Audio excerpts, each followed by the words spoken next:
Good evening, everyone, and welcome to the City of Oxnard Planning Commission regular meeting for Thursday, November 4th, 2021.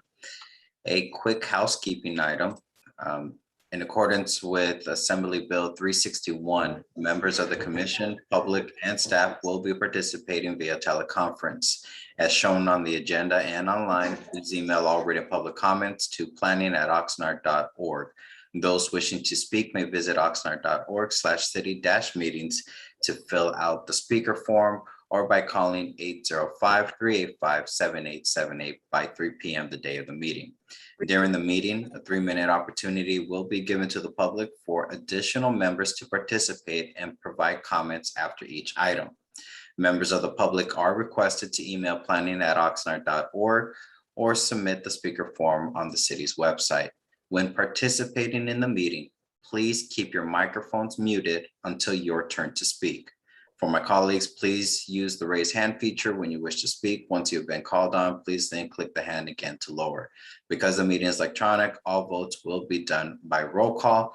Lastly, for presenters, when needing to advance to the next slide, please clearly state next slide. We'll now move to our Madam Secretary to establish our quorum. Chair Chavez, Here. Vice Chair Owejo, Here. Commissioner Connolly, Here. Commissioner Lopez, Here. Commissioner Meyer, Commissioner Meyer,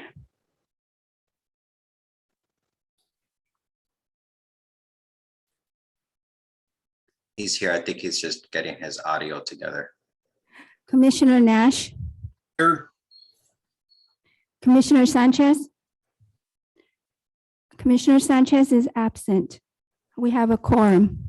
Thank you, Madam Secretary. So we'll go ahead and move to our next item, which is our Pledge of Allegiance. Commissioner Connolly, would you mind leading us this evening? Thank you. Yes, please stand. Hand over your heart. I pledge allegiance to the flag of the United States of America, America, and to the republic for which it stands, one One nation nation, nation under under God, God, indivisible, indivisible, with liberty and liberty, justice for all.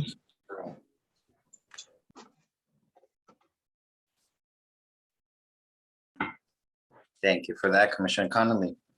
We'll move to our next item, which is public comments for items not on the agenda. Members of the public wishing to address the Planning Commission regarding any item not on the agenda, but within the subject matter jurisdiction of the commission may do so at this time. However, the commission cannot take action on any items presented during public comments and will be referred to our commission secretary. All public comment speakers will have 3 minutes. Madam Secretary, just to confirm, we did not have anyone sign up for public comments. That's correct. Okay.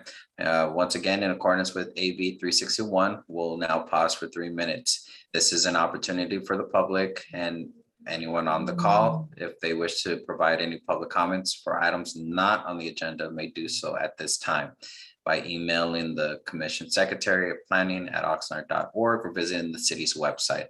If you're on the call and wishing to provide public comments, please use the raise hand feature located at the bottom of the screen or in the reactions. This is time for 3 minutes. And as a reminder to all those participating, please keep your microphones muted at all times until your turn to speak. Thank you. And Chair Chavez, this is Scott Kolwitz. While we're waiting for the 3 minutes here, I just wanted to let members of the public know, as well as commissioners, the minutes that we included or identified in the agenda were not distributed to the Planning Commission, so those are not ready for review tonight. We will be asking the Planning Commission when those items come up to continue that to your next meeting on November 18th. So that's just a quick housekeeping thing as we're going through the 3 minutes here. As we get closer to the 3 minutes wrapping up, we'll let you know if anyone has contacted us. Thank you, Mr. Kolwitz. And since we have 3 minutes, I thought it would be fun to, so November actually has a lot of national things. And one of them is Peanut Butter Lovers Month. So if anybody that loves peanut butter, this is your month to shine. As well as National Raisin Bread Month, which I find very interesting selections. So a couple of fun things. Also Sweet Potato Awareness Month, which I thought was very interesting. And of course, the National No Shave Member or Movember, as it's called in the United States. So just something to kind of pass this 3-minute time. Chair Chavez, the Sweet Potato Awareness Month informs all of us to always keep an eye for falling sweet potatoes from the sky. So that's it's appropriate that we keep that in mind when we're out in the big world. Beware of falling sweet potatoes. Good to know. Yeah. But I'm sure it's like the whole lemonade thing. If life gives you lemons, make lemonade. So if life gives you sweet potatoes, make sweet potato fries. Exactly. Or pie. Tis the season. There we And of go, course- pie. Of course, most importantly, we have Veterans Day next Thursday, November 11th. Yes, I was saving that for my next round of 3 minutes, but thank you, Commissioner Connolly. Oh, man, need to get all new material now. I come from a household of veterans, so I can't let them go. Of course not. We always have to remember them. And it looks like that was 3 minutes, Madam Secretary. No, we didn't receive any public comments. I appreciate that. So we'll go ahead and move to our next item, which is our consent agenda. D1, subject is adoption of the resolution reauthorizing remote teleconference meeting of the Planning Commission of the City of Oxnard. The recommendation is that the Planning Commission adopt the resolution 2021-XX, reauthorizing the remote teleconference meeting of the Planning Commission in accordance with Assembly Bill 361. Commissioner Dr. Lopez. I'd like to move the recommended action. Okay. Vice Chair Rejo. Second. It's been moved in second to adopt the resolution reauthorizing remote teleconference meetings of the Planning Commission of the City of Oxnard. Is there any discussion on that? Vice Chair Rejo. Thank you, Chair Chavez. Hopefully a quick question to the City Attorney, Roselle, I believe he's here, or whoever from the office. Do you know, is it the intention of the city to continue to request that these governmental bodies that are open to the public to continue going via teleconference until the city council, city director, or the Ventura County health officer doesn't proclaim a local emergency or local health emergency? Chair and Vice Chair, members of the Planning Commission, at this point in time, staff does not have a indication of when there will the CAGs and City Council will be returning back to the City Council chambers. Although I anticipate that the new year will be the earliest that would occur. So I would expect we'll be remote at least through December, and I think we'll also have to see how the vaccines and booster shots are going, as well as, of course, how the pandemic is going in our particular county. But I'm sorry, I do not have more specific information at this time. No, thank you very much for that estimate, at least. Appreciate it. That's all, Chair. Thank you, Vice Chair. Commissioner Nash. Thank you, Chairman Chavez. I have a question concerning protocol for remote meetings, and that is the providing public comments during the meeting. Now, looking at that, it's a multi-step process that seems kind of cumbersome. Can the public simply dial the first phone number and proceed from there, or do they have to go through the entire process? Yes, I'm happy to answer that. Because of issues in other jurisdictions where members of the public were given the number and there were kiddie porn, obscenities, other things, this is a mechanism to help ensure the sanctity of the meetings, to ensure that inappropriate things are not broadcast to our residents and other viewers. So it's just another kind of fail-safe protection. I know it is cumbersome. This pandemic definitely has been cumbersome on so many different levels, but this is just a way to protect the meetings and the process. Okay, I wish we could come up with a solution that we could provide that information, especially during the 3-minute breaks for public comment. But it's difficult, and I understand the reason why we have to do it this way. Thank you.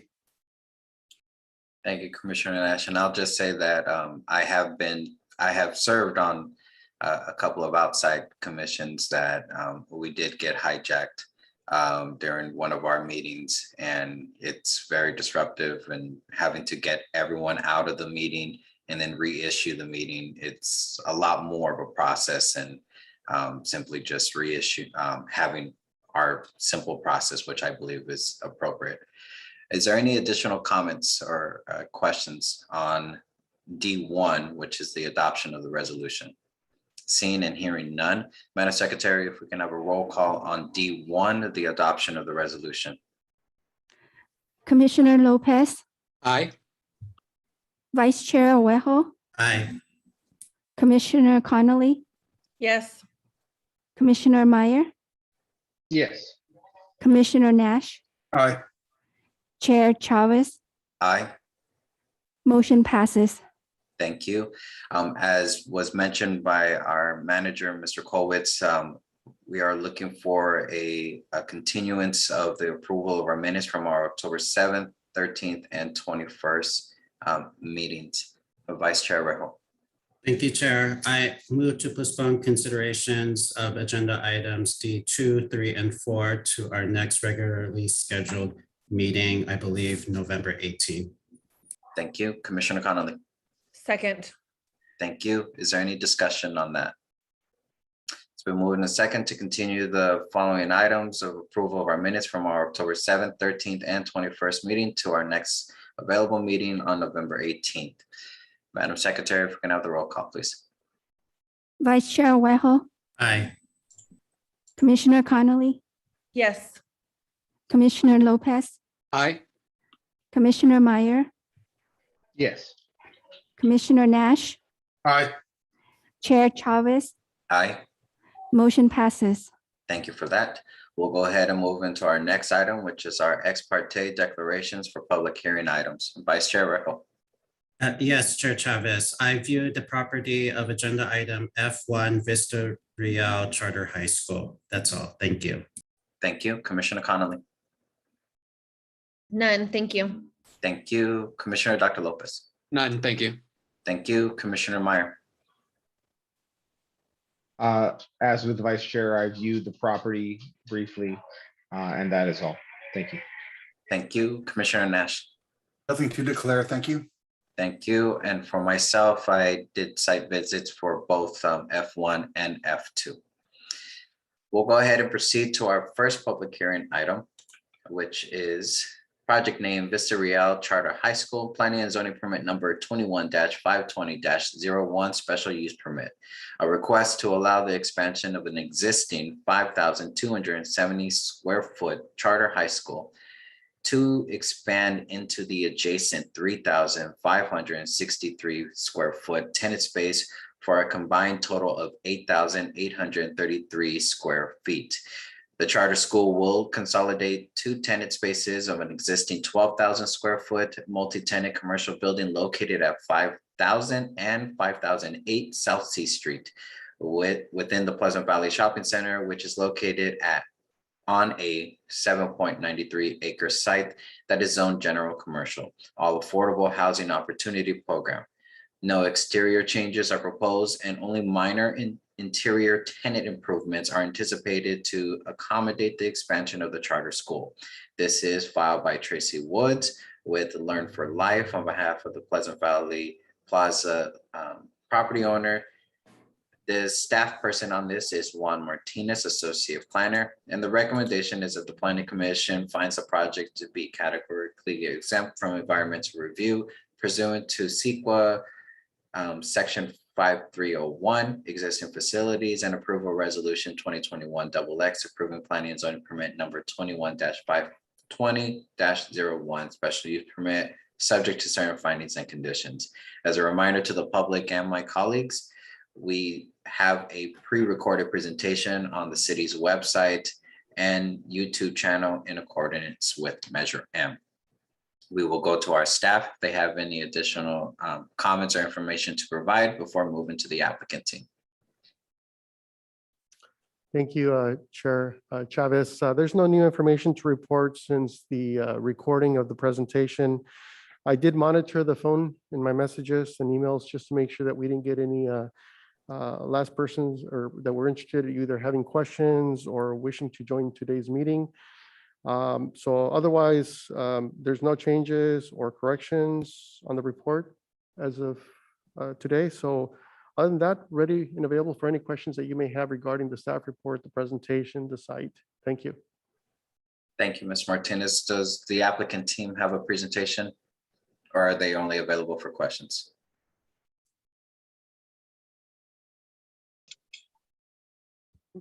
We're available for questions. No presentation then. No presentation. So commissioners, we'll go ahead and have questions for both the applicant team or the city staff on this one. Again, just clearly indicate who you're directing your questions to. Any questions on this application? Commissioner Dr. Lopez. Go ahead and get us started. General question, and this is for staff. Mr. Martinez, so good to see you. How do you anticipate this will impact the built environment and quality of life, if any, more particularly for the more immediate residences and other more immediate neighbors? Chair Chavez, Commissioner Lopez, in terms of the use, the benefit to your review is, in our review as well, was that this is already an existing operator. It's an existing school that's benefiting our community and some of the needs from our teenagers. So they're already providing a benefit and they're simply expanding into an adjacent space. I'm assuming that the school representative may have additional benefits or information to share regarding their services and some of the educational services that they provide in this community. If it's okay, I can defer that. Maybe they have additional to add. Ms. Woods. Yes, I can speak to that. So we provide a charter school model, which is an independent study model for low income, also GED type students. And Jonathan, my principal, is also on the call as well, Jonathan Oates. So maybe he can chime in. Thank you very much. Yeah, we have been in Ventura County for 15 years now, providing different services. We do specialize in credit recovery, capturing students that are on the verge of or have already dropped out, re-engaging them in their education and getting them prepared for college or career. So we believe that we are providing a valuable service here. I do not believe that there's going to be a tremendous impact that isn't already there, because we already have our staff and our students there. There's no issue with parking. We have never had an issue with our students being involved in crime. In fact, us being there has helped us solve some local crimes in the area by giving access to our cameras to local police forces. But if there's further specific questions, I'd be happy to address them. Oh, fantastic. Thank you so much. Second question was on one of the conditions of approval. I believe it was condition, and I don't understand my own writing here if it was condition number 9 or 19, but it was the one that had to do with the graffiti removal within 24 hours. Is that something that the applicant and the owners would be responsible for, or would it be simply a step of reporting it to the city for the GAP program? Chairman Chavez, Commissioner Lopez, that's technically a standard condition that we apply. That's a support condition for citywide efforts to work with some of the issues in graffiti areas. In this case, we wanted to do that with the tenant because we wanted draw that attention to them so that they could work with the landlord to clean. And the landlord doesn't actually have a management company on site, but if we put that condition, the operator is essentially getting the notice. And so we could either remind them, or it serves as a reminder for them to let the landlord know that the site's been tagged or vandalized. So that's sort of a cooperative, we have our GAP or graffiti program driving the streets, but the idea is to get this to become something that the operators, the business, the landlord, to keep our city clean from graffiti. Great. Thank you so much. No further questions at this time. Thank you. Any additional questions from the commission? Mr. Martinez, I just had a couple of questions. After reviewing the staff presentation on the video, there was a lot of talks about the property improvements. Is that any way tied to this application, or was just additional information that was just for our benefit? Chair Chavez, we thought that it was important and relevant to bring that to the forefront, because although this is a use, when we consider uses, we also consider opportunities to improve immediate areas. When there's a relationship, in this case, striping would have been something that we would have considered. So we know that this application is active and in good standing, and the city is just waiting for the property owner to pull building permits and make those improvements in a three-phase program. So I think the reason we didn't pay much attention is because there's a bigger benefit with the permits that are going to follow once those permits are, once the owner chooses to pull the permits and make the improvements. So again, that's why you don't see even some of the subtle improvements on this application, because we know that there's a bigger program anticipated for the overall shopping center. Okay, so it's two separate things. It's there's no direct relations for this application that it's going to trigger any of those improvements. And that is correct, Chair Okay. Chavez. Ms. Woods or Mr. Oates, thank you for being here this evening. Question, I'm very curious. I'm not 100% aware of how your program actually works and supports the students. So excuse my ignorance on it, but is there any direct connection to the local school districts? Because I know you said that it's trying to help and students that are deficient in credits so that they're able to graduate. But is there any connections for that's part one, and then part two, the current number of students that you have now, and then with the expansion, how many would you be able to take on? Perfect. So we do not have a formal connection with local school districts. We're actually chartered through the county of Ventura, so through the Ventura County Office of Education. We do have several informal connections. If we have issues with students, if we have students that are trying to withdraw from us, enter into another school, or vice versa, I will talk to other principals. Our registrars will talk to each other, but those are informal. Our main connection, our direct connection, is through the county. Got it. And then for the population that we have, the expansion, right now, our population is always in flux because we have open enrollment, and I can go up and down at any time. Right now we're hovering just below 200. I believe today we're at 193. With this expansion, we could maybe go up to above 200, maybe to 250, but I think above that would not be wise for the site. Now, the renderings of the plans for the expansion, it didn't show office spaces. Is there office spaces part of that renderings for the expansion? There are existing office spaces there. Okay, so you're just reusing what's already there. Correct. Okay. All right, that's for my questions. And again, thank you for being here this evening. Is there any additional questions from the commission? Seeing and hearing none, we'll go ahead and open the public hearing portion and take public comments for this item. Madam Secretary, just to confirm, we did not have anybody sign up to speak for this item. Yeah, that's correct. Thank you. Anybody on the call that is wishing to participate in tonight's meeting and speak on this item, this is item F1, Vista Real Charter High School may use the raise hand feature, or We are now moving into our 3-minute phase.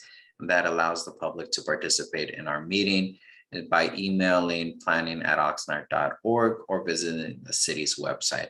Again, this is timed for 3 minutes.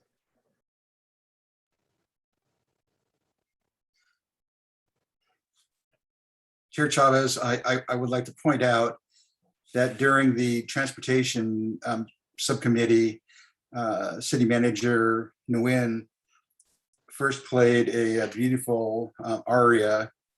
And then I thought his second choice was unusual in that it was the theme song from The Good, the Bad, and the Ugly. So I don't know if he was making an editorial comment or what, but other committees are employing music during these interludes. So you know what I was thinking? I was thinking of a few songs, but then I thought back of what Mr. Colwitz said about the whole the copyright thing. So it kind of made me draw back. So I was like, nah, I'm sure I can sing them. That probably wouldn't be a copyright, but I'm seeing no from Dr. Lopez. So yeah, maybe that might not be a good idea.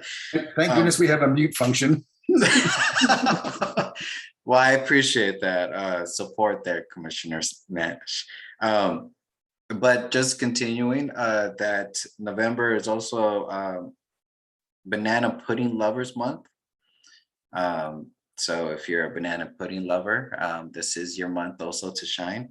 As mentioned by Commissioner Connolly, this is the month of veterans, as well as the month for National Native American Month. This is also that month. Also Military Family Month, and as well as Alzheimer's Disease Month. So there's a lot of things to get involved with and participate. And I will also do a little cheap plug in for the last 50 seconds is that the West Ventura County Business Alliance is recruiting for their 2022 Oxnard Leadership Academy. Participants get to dive in for 10 months to learn about Oxnard and all its workings. So if you're interested, you can visit the what is it? West Ventura County Business Alliance, WVCBA.com, and then you can learn some information about that. There are sponsorships or programs available. And as more information comes out, I'll share that with the commissioners as well as the public.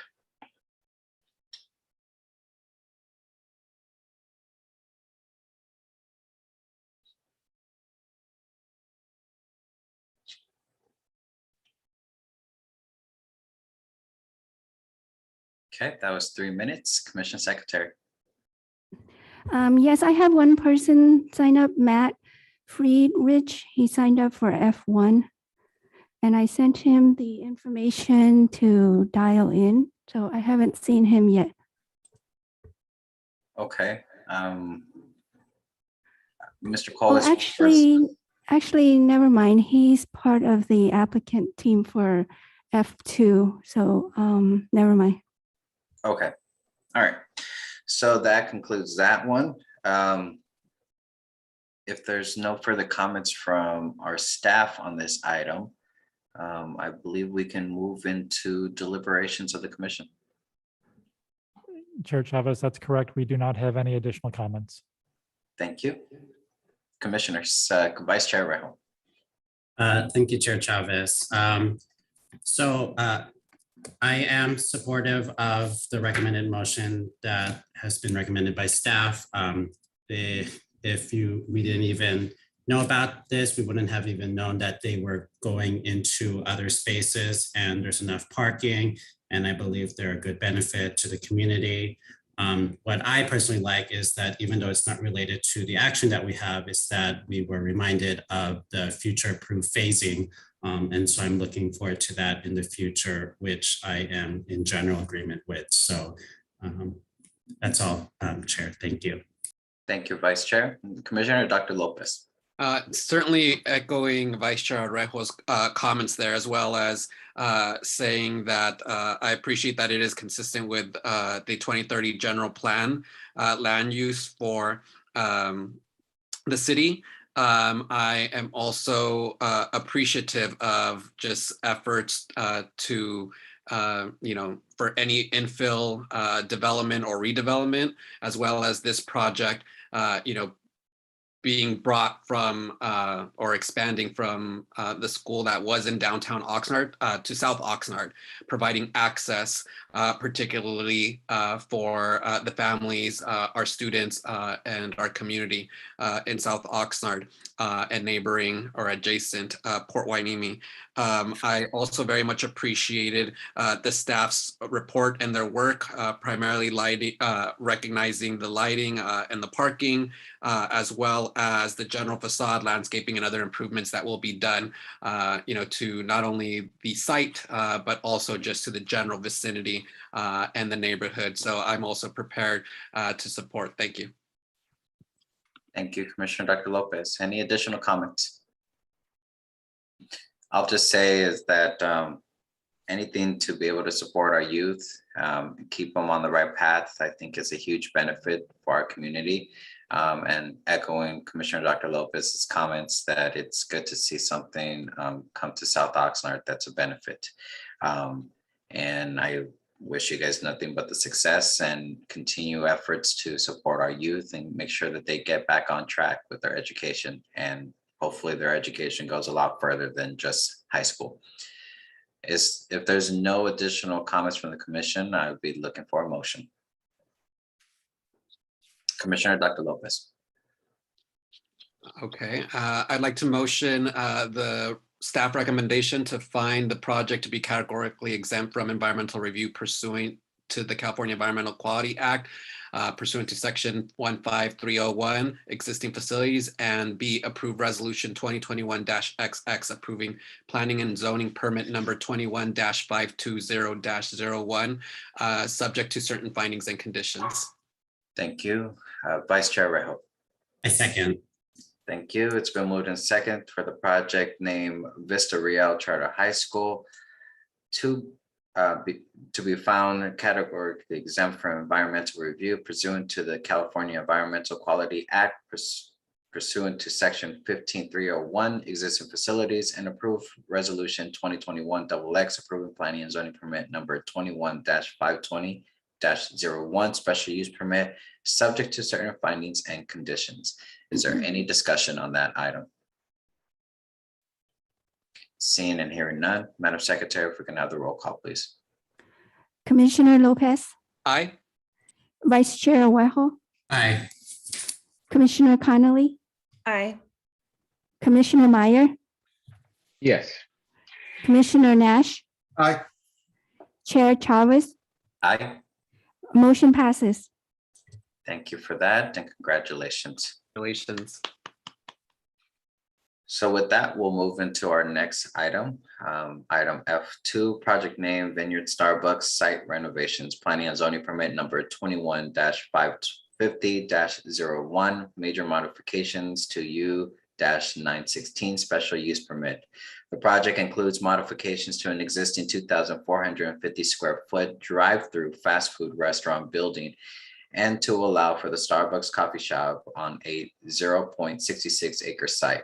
The proposed improvements will consist of a series of site changes to convert the existing Wendy's restaurant drive-through restaurant into a Starbucks drive-through coffee shop.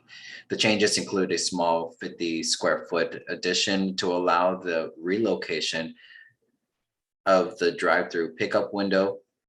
The resulting building will be 2,500 square feet, and the exterior of the building will be renovated with new colors and materials, which will consist of a tan stucco and a bronze metal roof with a weathered copper siding. The site layout will be reconfigured to allow for a larger vehicle queue. The revised drive-through lane will increase the queuing capacity from 5 vehicles to 16 vehicles. The project includes the transportation demand management plan. Other changes includes a revised signage, upgrade landscaping, and new parking lot striping. A request for an administrative parking relief is also to be requested to allow for two modifications. Number one, allow for a decrease in the number of required parking spaces from 50 parking spaces to 35 parking spaces, including 15 spaces which are provided via the drive-through queue. And number two, allow for 11 of the required parking spaces to be compact parking spaces. The project is located at 2551 North Vineyard Avenue within the general commercial plan development zone district and within the commercial general land use designation. This is filed by Beverly Metz of Starbucks. Our city staff person is Joe Pearson II, senior planner. The recommendation is to find the project categorically exempt for environmental review pursuant to CEQA guidelines, section 15301, existing facilities, and adopt a resolution 2021-XX approving planning and zoning permit number 21-550-01, major modifications to U-916, special use permit subject to certain findings and conditions. Once again, to my colleagues and to the public, a pre-recorded presentation is available on the city's website and YouTube channel in accordance with Measure M. I turn to staff at this time if they have any additional comments or information to provide to the commission.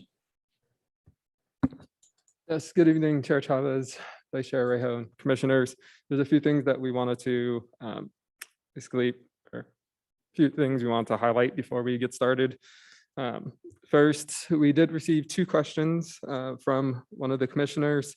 So we just want to highlight those questions and provide those responses to the rest of the commission. The first question that we received was regarding the compact spaces. And the question was, will the compact spaces be marked compact? So currently there's not a condition that would require that, but if the commission was interested in requiring this, we could modify condition number 9 in the resolution that you have to add language such as each compact parking stall is to have the word compact painted at the entrance of the space and letters a minimum of 8 inches in height. So if the commission wanted to go down that path, we could make that change. The other question was, is there any signage to indicate that there would be additional parking in the back? And again, there's not currently a sign proposed for that purpose. However, with under draft condition 107, this would potentially allow for this type of sign. And it would be exempt from the advertising sign calculations. So again, if the commission determined that this sign was necessary or preferred, we could add language that would clarify that requirement either in the condition or in the transportation demand management plan. And if that language was added, staff would recommend the language include something along the lines of one double-faced permanent directional sign, or similar to the language, a double-faced permanent directional sign shall be provided that would not exceed 3 feet in terms of sign area. So in addition to that, there was 2 conditions that we worked in coordination with the applicant team as well as our fire department to make changes to. These were conditions number 139 and 140. So for clarity on those conditions, we worked with the fire department and staff recommends adding the language as required by city code to the end of each of those conditions. Again, just to provide clarity to both staff and the applicant team in terms of what the requirements would be. So again, once we get to the motion, we would want to add that language to the resolution.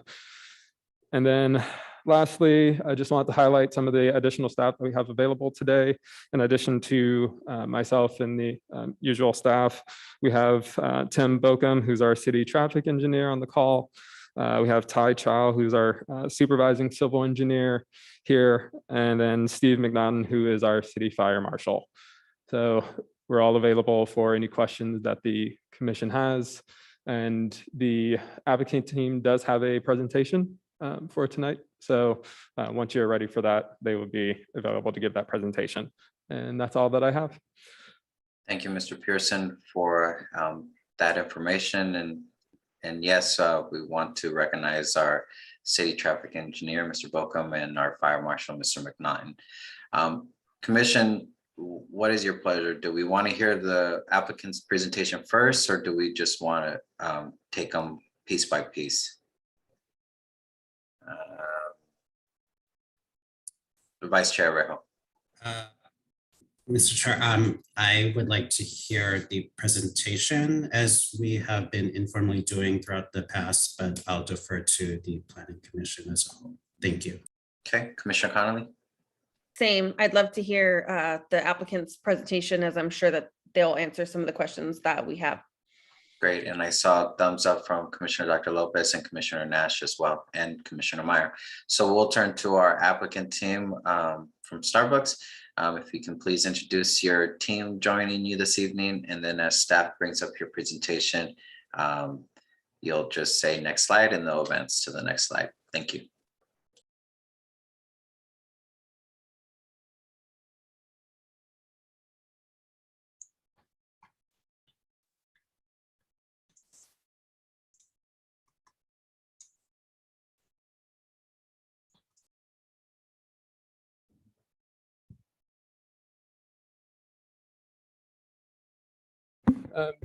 James Spencer, are you on the call? Yes. Are you going to be taking the lead on the presentation, or will that be Christine? No, I'll be taking the lead. Sorry, Okay. I was muted, but well, here we go. Good evening and welcome. My name is James Spencer, and I'm the Starbucks project manager at MCG Architecture. On behalf of Starbucks and the owner, Matt Friedrich, we would like to thank the city planning staff for working with us so diligently to reach a solution for this site and project that works well for all parties, but in particular for the community as a whole. We would also like to thank the Planning Commission for the opportunity to present this project. Next slide. To begin with, our project is located on the northeast corner of Vineyard and River Park at the existing Wendy's drive-through. Here you can see the existing site plan and photos of the existing building and site. Next slide, please. Our goals for this project are as follows: to remodel the existing Wendy's into a new Starbucks coffee shop, increase and extend the drive-through lane from 5 cars to 16 car stack to meet or exceed today's future queuing and traffic needs, beautify the site with additional landscape and irrigation with new texture, colors, and materials, improve the drainage and water quality of the site to accommodate for new requirements and regulations, and accommodate the City of Oxnard Division of Waste Management request to modify and improve the trash enclosure. We also want to modernize and anchor the site by using the Starbucks aesthetics, center along more contemporary elements. Next slide, please. The existing Wendy's car stack limited to around 5 cars. Planning staff was concerned that the proposed Starbucks would bring in additional traffic. They asked our team to explore multiple options and iterations. Some of these iterations came with some trade-offs that would show potential benefits, but would be tied with some detrimental conditions. The existing site has a small car stack and about 5 cars that, when over-impacted, can block the existing parking or traffic. And the site itself has poor and outdated drainage and water quality, and the site trash enclosure has undesirable and difficult to access configuration. Also, the existing landscape materials and palette are a bit dated, in disrepair, and not very compatible with the River Park area. These are 2 out of the dozens of schemes that we came up with over the last 2 years that demonstrate the length and variety of exploration incurred. Potential site plan 1. We looked at using the alley as a drive-through lane entrance. Unfortunately, the drive-through clearance was not met. There were potential head-to-head traffic conditions, and the alley would be blocked in case of emergency for fire department access. Potential site plan 2. We looked at using a double drive-through lane.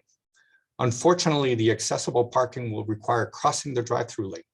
There would be no accessible parking available next to the building, and there would be no significant additional stacking for drive-through. Next slide, please. So with help from the city planning department staff, we were able to put together the best solution with the least detriments. In addition to Starbucks innovation and drive-through and mobile order technologies. In this slide, we see the existing sites side by side to the new proposed site improvements. In addition to the resurfacing of parts of the driveway to improve site drainage and water quality, there is a considerable addition of landscaping and irrigation. You can also see the new configuration of the trash enclosure, making it more concealed from the public view, as well as facilitating access to the alley for added efficiency. Most important of all, the new drive-through lane configuration showing the extensive additional car stacking of up to 16 cars, which far exceeds the current municipal code requirements for our use type of 8 cars. The staff mentioned they would prefer a car stack of 14 cars, which would still exceed by 2 and double the required stack by the municipal code. You can also see signage and directional arrows guiding the customers through their appropriate avenues. Next slide, please. And here are some examples of the clear signage and technologies to be used throughout the site. These include mobile order and pay, which provides the opportunity to order ahead through a mobile app for quick walk-up and pickup and curbside pickup. Designated parking that frees up drive-through stacking and parking, and clear directional signage to facilitate traversing to the site to accomplish your needs. Next slide, please. From the existing Wendy's site to the new proposed Starbucks site, you can see that this is 100% improvement to the site to the northeast corner of Vineyard and River Park, and definitely more in line to the River Park area. In this rendering, you can see the conceptual visualization of the additional landscaping, the clear directional signage, and the modernized material palette. Next slide, please. The following slides contain the side-by-side imagery of the building improvements for a more passe Wendy's design to a more modern, contemporary, and nerdy style of new Starbucks.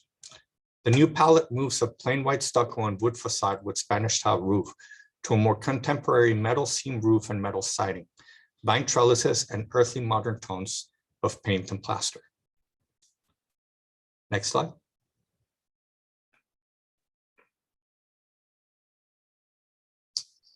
And next slide. And finally, our site in its existing context. From this view, it's easy to appreciate the overall site improvement and contextualizing to the existing site surroundings, clearly being a better and improved fit to the general area of the community. We would like to thank you for the time you have granted us. And with us, we have Holly King Winiger, our owner representative and planning specialist. We have members from our Starbucks corporate team, Jim Delhoy, as well as our MCG architectural staff, Christine Fong, Sally Park, and myself, James Spencer, at your service, as well as the owner of the property, Matt Friedrich. We are ready to answer any questions you may have. And again, thank you for this opportunity. Great, thank you. We'll go to the commission. Once again, please direct your questions either to staff or to the applicant. We'll start with Commissioner Meyer. Thank you, Chair Chavez. Yeah, my question, I think it would be for the applicant primarily, but it may be also something that the staff may be able to respond to. One concern is with regard to the compact spaces. I definitely agree with what was mentioned by Mr. Pearson in response to another commissioner's question around labeling those as compact. So there's no misunderstanding as to which type of cars would be able to fit there if there was an honest misunderstanding. So I'd also have a concern in regard to, is there any kind of enforcement of that? And I wouldn't expect the city to enforce that kind of a matter, but if we're making an accommodation for smaller, more small parking spots to meet the requirement, and say there are one of several large trucks, SUVs, et cetera, that are becoming quite popular that choose to park in those spaces even though they don't fit in there, is there a mechanism by which they are asked to move their cars to a more suitable spot, or something, so that these sites, these parking spots can actually function in the way they're intended? So Commissioner Meyer, I can answer to that on the enforcement of it. The parking size of the parking lane is required for the clearance for fire lane clearance. So if there's vehicles parked in there that extend into the fire lane, that'd be a violation of the code, and that's how the enforcement would be enforced. So one of the mechanisms. Thank you, Fire Marshal. In regard to that, so that covers the length. So if it's an issue of width where a car is taking over basically 2 spots, where does that enforcement fall? For the width, we wouldn't be able to enforce the width as long as the fire lane is clear. That would be an enforcement based on the property itself. Beyond that, we would have to talk to traffic and engineering. Commissioner Meyer, just kind of jump in here. I guess first kind of starting with the, as identified in the staff report, the 10 of the spaces which don't comply with the width, they're currently still wider than the standard compact spaces. They're actually short by about 5 inches. So technically in order to count them, they would have to be counted as compact spaces, but they do exceed the compact width, because the compact width is 8 feet in width. And the spaces that are being proposed are 8 feet, 7 inches. And a standard space is 9 feet. So it is pretty close, and they do comply with the overall length. So those 10 of the spaces, again, are just 5 inches too narrow. And then the 11th space is where they are actually, they comply with the width, but they're 1 foot short. So instead of 19 feet, it's at 18 feet. However, the compact space would be allowed to be 16 feet. But generally, with regards to enforcement of that, that would generally fall to the property or the site, the business itself. Okay, so the property was responsible if there were concerns about vehicles basically not complying with the expectation for what kind of vehicle should be in that spot. Yes, that's correct. Great. Okay, thank you. My other question, just being familiar with the intersection, and I'm open to whoever, if Mr. Pearson or other staff might be willing to answer this question, is how do we see the impact on the right lane of Vineyard heading southward toward the freeway that turns in to River Park, which then turns within a short distance into the business? Because I would see, even with modest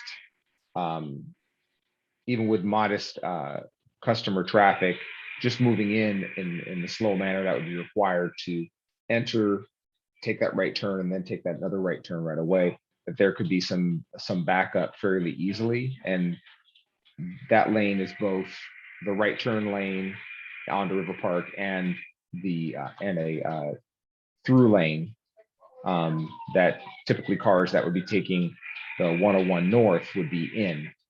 So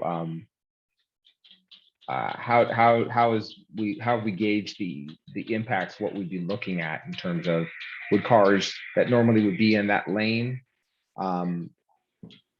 need to and would essentially move to the middle lane? How do we see the impacts basically working out in terms of, I guess, the traffic engineering?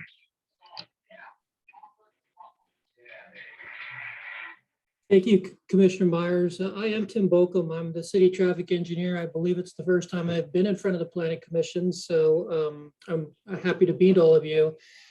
In order to respond to your question, I think as best as I can, what we really strive for as part of this site plan development is to try and do no harm from the existing conditions out there. And that's a very difficult statement to try and achieve simply because the existing constraints for the site were established many years ago. And so I think the applicant showed a couple of the potential alternatives that they looked into on our behalf to try and find other ways of accessing the site that may alleviate some of the concerns, one of which you just expressed, with the current driveway being so close to the intersection. And if we start seeing a successful operation here with more turning traffic, is that going to spill back out into our streets and affect our major intersection there? We've done as much as I think we can on this site. We've extended the area for the queue for the drive-through operation and actually removed it entirely from the drive aisle there. I'm sure you're all familiar with the site right now with the Wendy's, where the drive aisle sort of is shared as a drive aisle and a drive-through aisle, and it just clogs up at certain times. You could have one vehicle sitting waiting for the drive-through, and it actually blocks the intersection. And so we've improved on that point.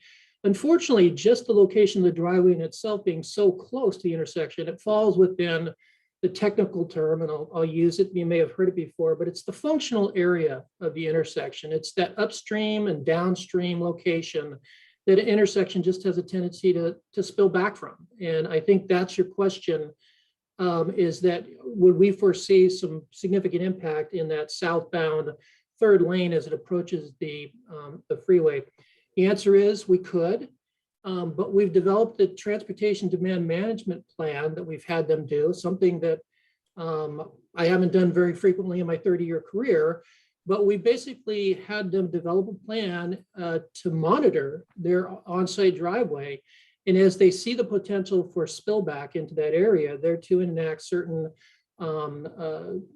things to do in order to clear that driveway out. So hoping that that transportation demand management plan works well and keeps that driveway functioning openly, I don't think we will see a significant detriment out there. However, if in fact they're really successful, we do start seeing things back there. That's one of the reasons we required the condition of approval to come back and sort of give us a 6-month report on what is occurring out there so that we could take additional corrective measures with them to try and make that happen. So it's not ideal, but I don't see a situation where we'll see really detrimental stuff out there. And if we do, we have some abilities to work with the business owners and the property owners to take some more corrective actions out there. Thank you. I'm sorry, I don't want to butcher your last name. It's like a K in the middle, Bokum. Bokum, great. Thank you, Mr. Bokum. I appreciate that. I think my last question for now would be, from my understanding, as I'm picturing the other Starbucks locations that would then, that also divert business from this location and would spread out the demand. I know of the drive-through location off of in the Esplanade, the non-drive-through location in the Collection. Is there a third location? I'm trying to remember if there's still one in the other side of the Esplanade or not. That might have been closed, if I'm not remembering correctly. Well, I don't know if Joe wants to answer that, but I do know that we have 2 other development applications for Starbucks in the city. One's down the road on Vineyard, just south of this site, and there's another one in the city. So their stores are popular, and so they're seeing demand requests in other locations that may help defray, the demand for this particular location if those other stores are built within the city. And Thank you, Mr. Bokum.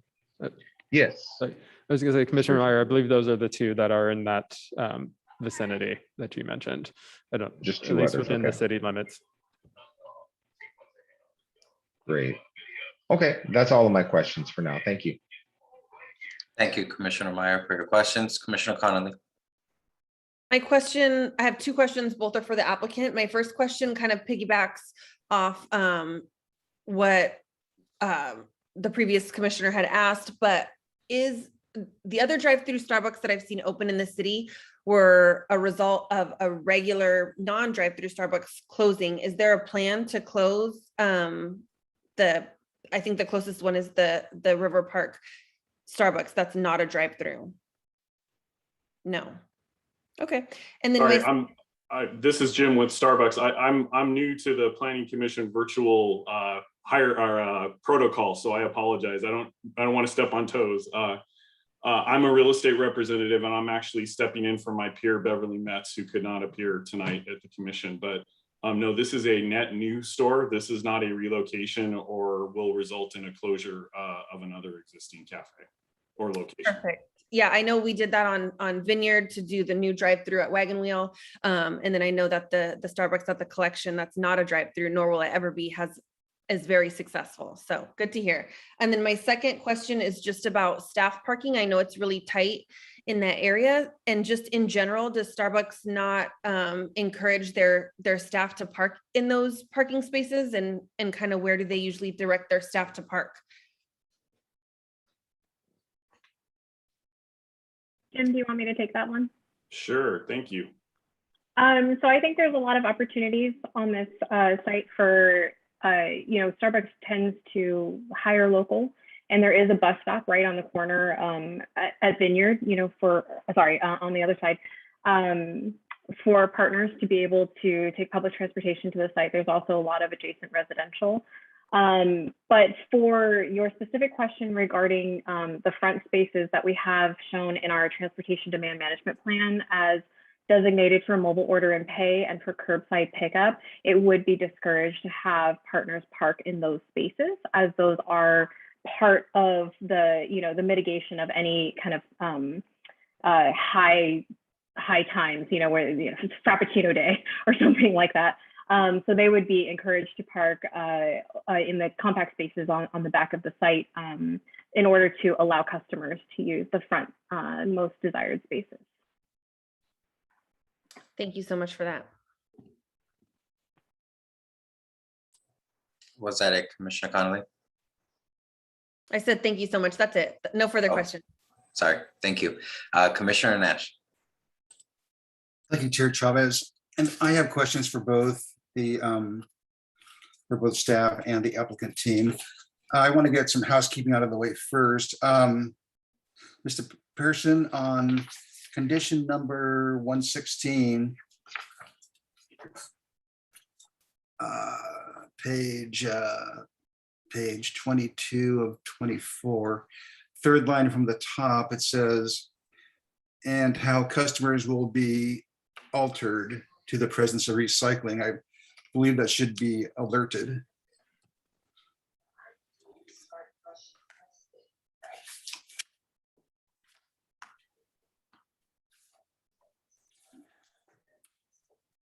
Yes, did that register?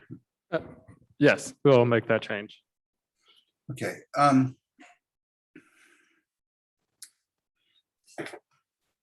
Mr. Bokum, I have a couple of questions concerning traffic flow for you.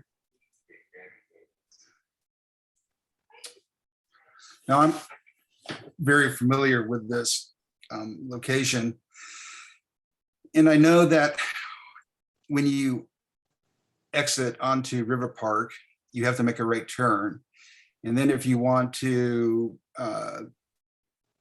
go eastbound on River Park, you have to do a U-turn at the entrance into the McDonald's Krispy Kreme center.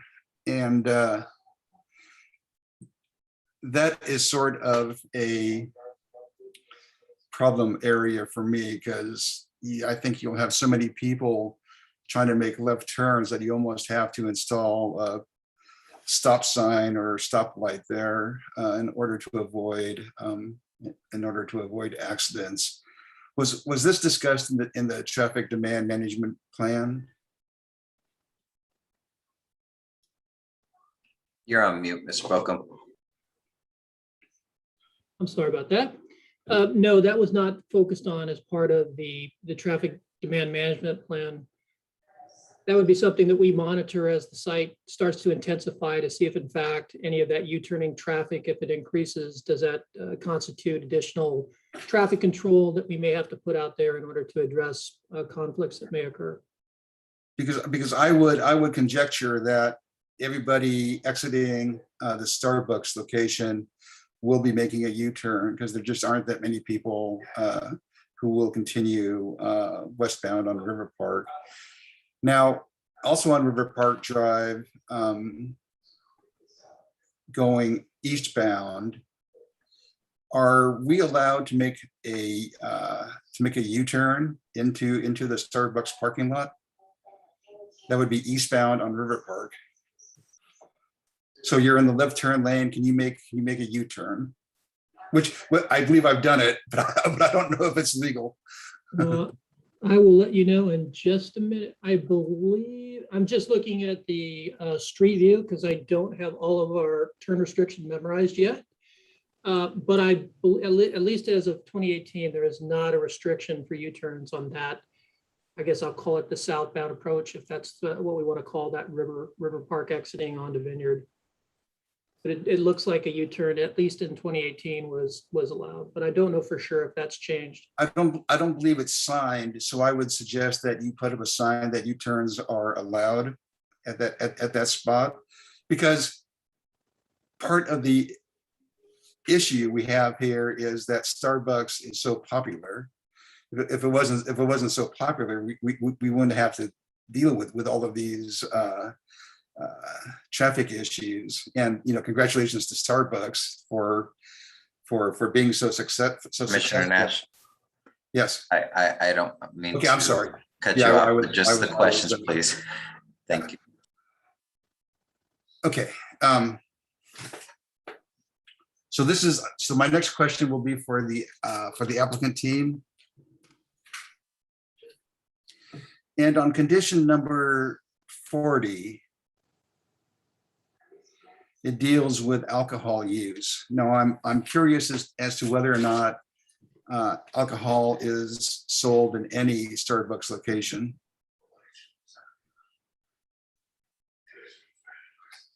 And that's not currently. And from my knowledge, there's no plans to sell alcohol at our stores at this point. I don't have visibility to grand plans of the corporation, for the long-term future, but we are not planning on it serving alcohol at this location anytime in the near future. Well, I think that I and the other planning commissioners would have a real problem with alcohol being sold at this site. So would you be opposed to us placing a condition that no alcohol will ever be sold at the site? I think generally we would prefer not to have restrictions on the property. However, and I'll let other subject matter experts confirm this, but I think to be able to sell alcohol, there's a pretty stringent process of licensing required throughout jurisdictions.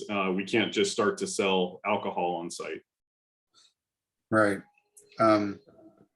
Commissioner Planning Nash. commissions change. On condition number 42, we talk about the waste enclosure. And a related question is, do you recycle all of your wet waste, your coffee grounds and tea leaves? And yes, they do. And I can actually attest, as a person who has gone to Starbucks, I asked for their coffee grinds for my compost bin.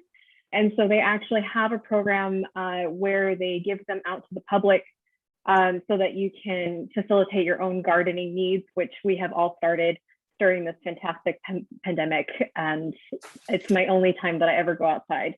And my compost bin smells delightful. It smells like Starbucks espresso. So yes, I can personally attest to that. And then if Starbucks wants to refute whatever I just said, that's what they can do that. Yeah, I too would participate in that. This is also for the Starbucks applicant team. Now, I noticed that in one of your renderings, you had you utilize turf in the landscaping. Can we get you to jettison the turf? Because this is to me, this is a gateway location. And so, you know, we on the Planning Commission take great pride in how our city looks. And so I would hope that the applicant team would really kick it up a notch and put in some very attractive landscaping. Are you amenable to that? Commissioner Nash, thank you again for that question. I do believe, I don't have the conditions in front of me. Mr. Pearson could correct me, but I do believe there is a condition requesting a low screening wall and or a hedge and some other additional landscape requirements that are consistent with that kind of gateway that you guys are looking for. And I do want to indicate that that particular rendering was an early rendering that was not updated with the actual landscape architect's design. So it is kind of a placeholder reflective of the idea of that's where the landscaping would go. But the landscape plan has the specifics for the planting, shrubbery, vines, trees, things like that. Right, and if you look at the current turf, if you look at the condition of the turf from the current occupant of that site, it's in pretty awful condition, and that is something I would like us to avoid. And I just want to point out that I think all of us are concerned about utilizing compact parking spaces, because we have a lot of large pickups and SUVs in Oxnard. And I just hope that the applicant team is aware of potential pitfalls in having so many compact spaces. So, you know, I know that you've done your studies, and I'm not telling you anything new, but I definitely foresee problems. And that's not really a question. I just wanted to bring that up. So thank you. That's all, Chairman Chavez. Thank you for the time. Thank you, Commissioner Nash. And Mr. Pearson, I believe you wanted to respond to a comment that Commissioner Nash made. Yes, thank you, Chair Chavez. I was just going to respond to the alcohol question. Again, the condition doesn't allow any alcohol sales at this time. If they were ever to make that request would require a special use permit that would come before the Planning Commission for review and approval. So there wouldn't be a concern about them being able to start selling alcohol without coming back before this body. And that's all. Thank you. Thank you, Mr. Pearson. As a reminder to my commissioners, I appreciate your insight, but please keep this portion just for questions only. There will be a time for deliberations. Commissioner Dr. Lopez. Thank you. I think just piggybacking on some of the previous commissioners, I too kind of just have to express that general concern for the traffic backup on Vineyard and River Park Boulevard, and just a longer queue that would potentially form and disrupt just right of traffic in what is a busy and important intersection. On your renderings, to accommodate the 16 vehicles in your drive-through queue, is there going to be, is that striping to not block, do not block? Is that something that would also be enforced, so that it's visible at all times, just so that, again, folks in the traffic queue wouldn't block traffic for emergency vehicles or anybody else? Similar to how the keep clear areas are painted on city streets, it will be painted on the ground with the appropriate paints and lettering.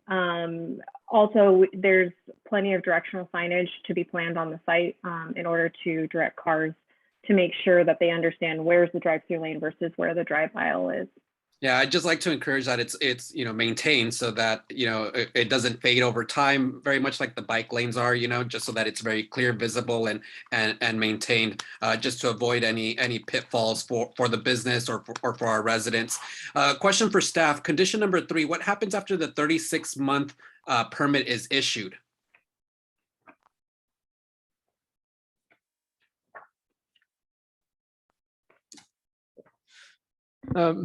So, Commissioner Lopez, The 36 months is the time period for this approval. So if no action is taken within that 36 months, essentially the approval would expire, and then they would be, they would have to go back through this process if they hadn't started construction at that point. Okay, can you tell us a little bit more about condition 33, the requirement for additional screening of the drive-through lane?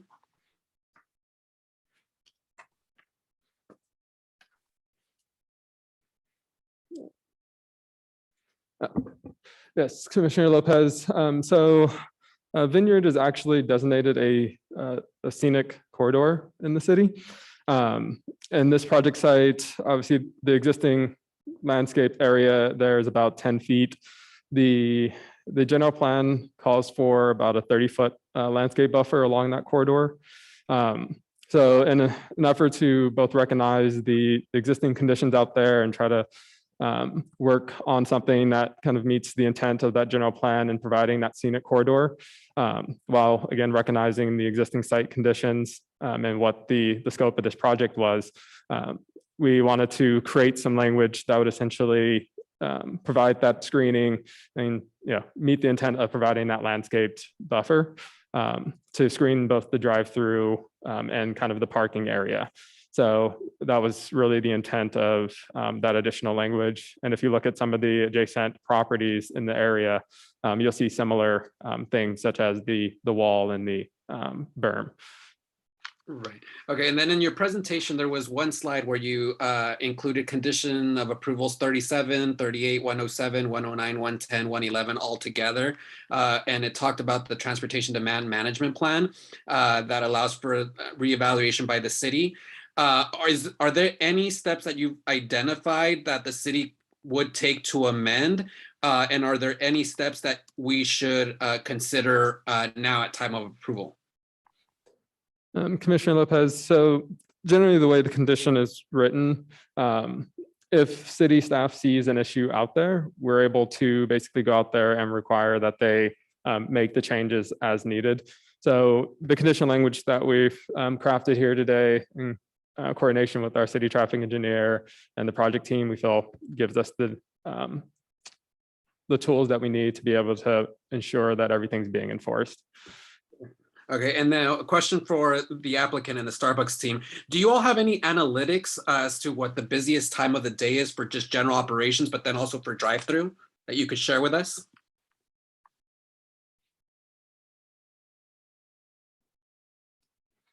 Like Jim, I would think imagine.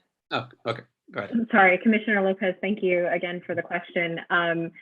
Jim, on this one, I think I would want to defer to you as the representative for Starbucks. I have seen those analytics. I can assure you that we use them when we design sites for Starbucks, of which I've probably designed 150, including Esplanade and Wagon Wheel that you guys were talking about earlier. I'm very proud of. So they exist. Whether or not they can be shared with the commission as proprietary information of the company, I'm not sure. So Jim, Okay, yeah, and I totally respect that. I was just wondering in terms of like those busier times, if that was, at all considered with our traffic engineer, just in terms of okay, the busiest time for general traffic at this intersection is between 6:55 and 7:20, and then cross-reference that with your, propriety information, just to see where those overlaps would be to try and prevent some of our concerns there. So if there's anything that you can share, great. And if not, I completely understand. I'll just note that a traffic study was completed by a third-party company as part of this application. And a lot of that information is included in that study. Okay. And Mr. Delahoy, I don't know if you have anything else to share. Yeah, thank you, Commissioner Lopez, and thank you, Christine, as well. Yeah, I was going to actually ask, because I'm not familiar with the specific project, whether a traffic study was done, and it sounds like there was. What I can share is generally 7 to 9 a.m. tends to be our peak times in the morning, obviously related to workflow and such. Right. And then it's spread out more, regularly, I guess, consistently over the rest of the day. There are obviously site variation, site by site variations and such. And hopefully that helps a little bit. Okay. And then to the comment earlier in one of the questions that was submitted, or I'm sorry, Mr. Bokum, did you have something to add? I just wanted to add just a small tidbit. And I think one of the things that we're all dealing with is the effect of COVID on our operations out there. And I think if the commissioners and the public think back just as little as 18 months ago, some of the things we envision that are happening nowadays in our drive-through aisles and our queues and on our streets, they weren't there. And there's also positives. I mean, at that time, we weren't seeing attendants out taking orders in the drive aisles to get them cleared out sooner, those type of things. So we are dealing somewhat with some of the COVID perceptions of what's going on. Really, one of the big questions will be, will we see a return more to normal in the future? Or will people continue to use a COVID mentality in how they access some of these sites? The traffic study did review the intersection. There wasn't really an identified issue regarding capacity or AM peak operations, those kind of things. It really only had to do with the operational issues that may arise out of the congestion of the driveway. That really was the only area that needed to focus on. Great, thank you. And no further questions at this time. Thank you. Thank you, Commissioner Dr. Lopez. Vice Chair Rejo.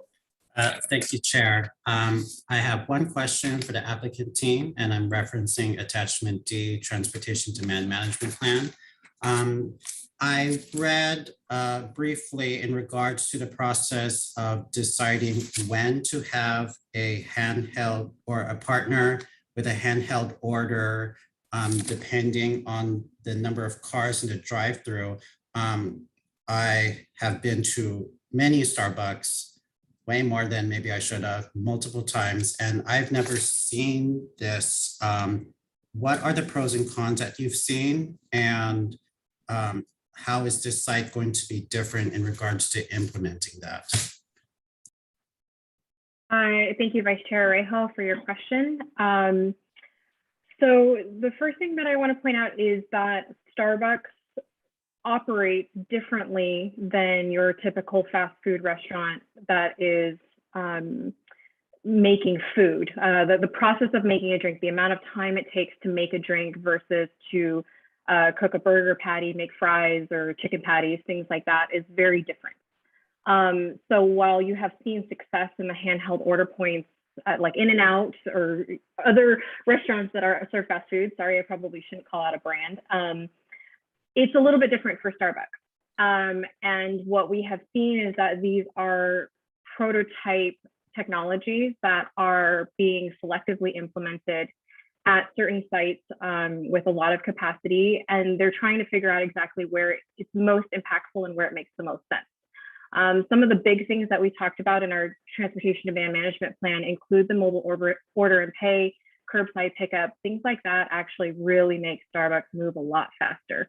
It's not the orders that take a long time. If you take the orders too soon, by the time you get your coffee, it's cold. You know, because they can punch those things out really fast. There's a lot of efficiencies that happen inside the store that I can attest to Starbucks always kind of researching and modifying on. I mean, it comes down to inches inside the store when we as their architects are drawing up the number of steps it takes for a barista to walk between the espresso machine and one of the adjacent stations. I mean, they are on us about, hey, you put 3 inches here, that counts to 0.2 seconds, and that's going to slow down our drive-through lane. So there's a lot of different pieces that work in Starbucks. So if you haven't personally seen the handheld order points, I'm not surprised because it's still being prototyped. But you know, this Mr. Pearson and the city staff was really pushed us to be aggressive in our transportation demand management plan and to share with the commission all of the options that are currently being researched and implemented that could be used. So again, in the conditions of approval, if there are issues that arise, you know, there is opportunity to basically say, okay, time's up. You guys gotta, you have to implement this now. And those technologies are available. And how efficient they are is certainly still being researched. Thank you, Ms. Fong. And that's all I have, Chair. Vice Chair. Yes, Mr. Pearson.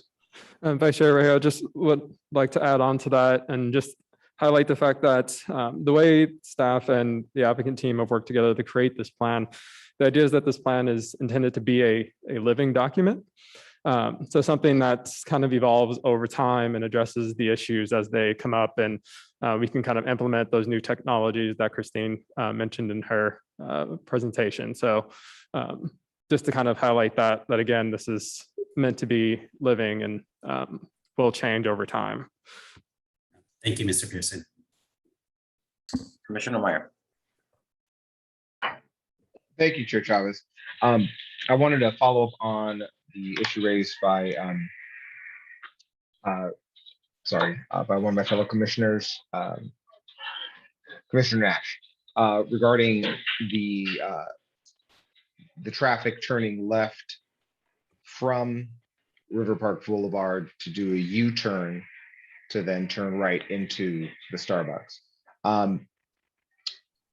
Living in River Park and traveling that very route daily before the pandemic, and now a few days a week instead, because I work at Child Development Resources, which is right across the road on the other side of Vineyard. I've noticed that even in typical situations, for whatever reason, it's a problematic intersection for cars traveling eastbound on River Park Boulevard through that intersection. The intersection light is timed very short for that section. Of course, Vineyard is a state road, it's a major byway, and so there may be 45 seconds or even a minute perhaps of time for those cars to pass through that way. Even the cars going in the opposite direction. Commissioner Meyer, I'm sorry, yes. did you have a question? Yeah, it's a question related to the timing of the lights there that's already problematic, and that if we have traffic interested in going to Starbucks through that River Park U-turn, River Park Boulevard U-turn, that could further exacerbate a light that's already difficult, a light where the time available is extremely short. Sometimes it's only 2 or 3 cars can even get through, and then it's a long cycle to go back around. There are cars from McDonald's in that area that are also coming through that direction. When I've questioned that, I've been informed that it was a state issue and it goes to Caltrans, and I didn't get much response from Caltrans, but maybe since we have Mr. Bokum on the line, he can maybe discuss what is possible there, and if they've noticed that the timing there can be problematic around rush hour times. Thank you, Commissioner. Yes, that is a state-controlled traffic signal, so they are responsible and have pretty much 100% decision-making authority on how the signal is timed. However, we do work hand in hand with them when we identify particular issues that may be affecting our side street flow. And so they are reactive. You know, they come out, they'll see something that may affect the side street.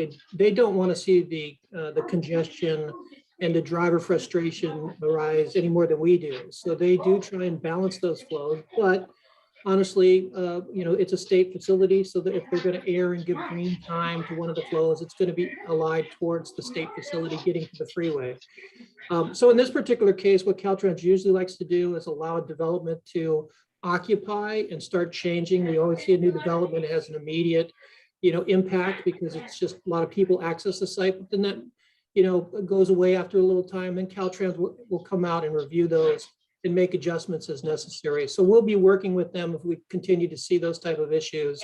It can always try and convince them to make some timing changes on our behalf. Thank you, Mr. Bokum. That I would be very much appreciated. It's and long as I just have the microphone, of course, U-turns at any intersection, it's an allowable maneuver. It does have a little bit different timing effort and impact at an intersection just because it's a slower maneuver. Out in this particular location, there are some alternative access points that you can take. I believe that Colonia Avenue, people coming on River Park in that direction, if they know the area, if they're existing and living out in that area, they can take a left turn onto Colonia and then take a right turn onto Olive and come around to the site to access again, if in fact they want to go that direction, if they feel like a U-turn is not what they want to do. So there's some other alternatives to get to the site than just doing a U-turn. That's a good point. Yeah, it would be nice if more people were aware of that opportunity and that alternative. So yeah, I would very much appreciate it, Mr. Bogum, if you could keep that on your list of things to interface with the state about, because even in the current state of affairs, it can take 2 or 3 cycles of lights just to get through across that way, because it's 1 lane to go straight, it's 1 lane to go left, and of course it's 1 lane to U-turn as well. It's all the same lane. So something to keep in mind as a likely area of concern based on the increased traffic this will create. Thank you. Commissioner Meyer, any additional questions from the commission? I just have a few questions. For Mr. Pearson, was the city responsible for attachment E, the parking assessment, or was that the applicant team? Chair Chavez, that was prepared by the applicant team. Okay, so then I will direct my questions to them. So we'll start with attachment D, when their parking demand management. I actually want to look at the site-specific performance-based measures and mitigations. Number D, it says example decision-making metrics.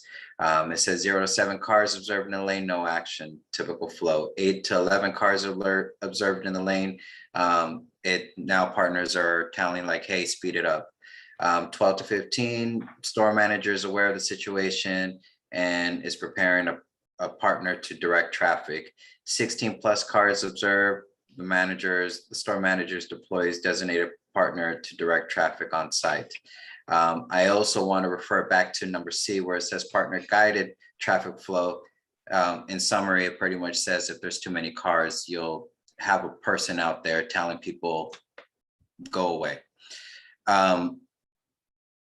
What are those actual steps once you get to the 12 and 15? It shows that you're aware of it. Now you're going to deploy traffic mitigation methods. What are those traffic mitigations between 12 to 15 cars observed in the lane? I don't know if Ms. Huerta, the operations district manager, or Christine. I'm just catching up with you here. If anybody from Starbucks likes to jump in, they're welcome to. I mean, I can, my name is Jenny. Hello. I am the district manager and I have half of Oxnard. So what I would say that it looks like for us on a daily basis is that is something where we would deploy, for example, the HHOP to get the traffic moving, because generally speaking for us, whenever there's a lag, it's really dependent on production time. And that gives us the ability to increase the amount of time that we have to produce the orders, letting us move the queue a little bit quicker.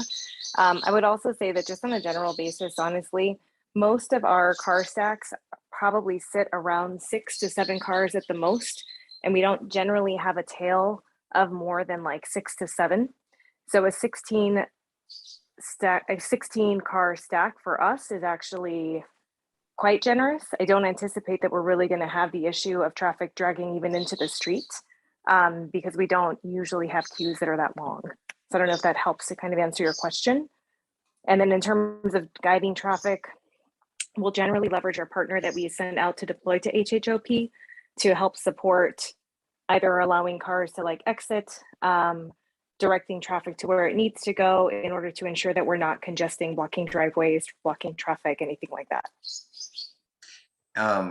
And I actually had a question about that, and that refers to letter C, the partner guided traffic flow. You meant, and then you also mentioned that to have cars back out or redirect them.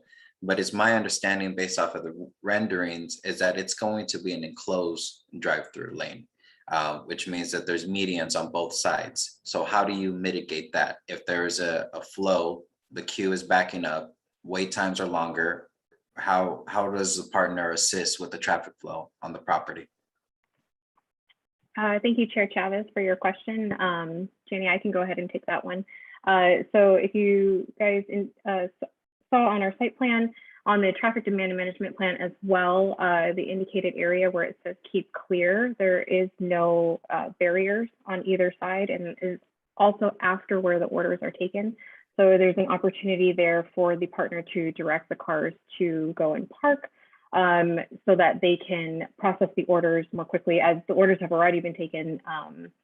And also, again, I think there's something to be said for the efficiency of Starbucks mobile order and pay program. A lot of the people coming through the drive-through have already ordered. I do this all the time, where I've ordered and I indicate that I'm going to be picking up in the drive-through. And so there's nothing stopping me. I just drive right through and give them the code, and then I pick up my drink and go. I'm curious about this, and this kind of piggybacks off of Commissioner Dr. Lopez's comments in regards to that whole keep clear thing. Who actually is going to ensure that that area is kept clear? Is there a team member out there that is monitoring to ensure that it's kept clear? Because we've all been in drive-throughs and we all know we like to close the gap. So who actually is monitoring to ensure that that area is kept clear? I know you mentioned there's going to be the painting and the lettering. Well, there's painting and letterings for everywhere, but people still do what they want. So who's going to be monitoring to ensure that that's kept clear? Thank you again, Chair Chavez, for your question.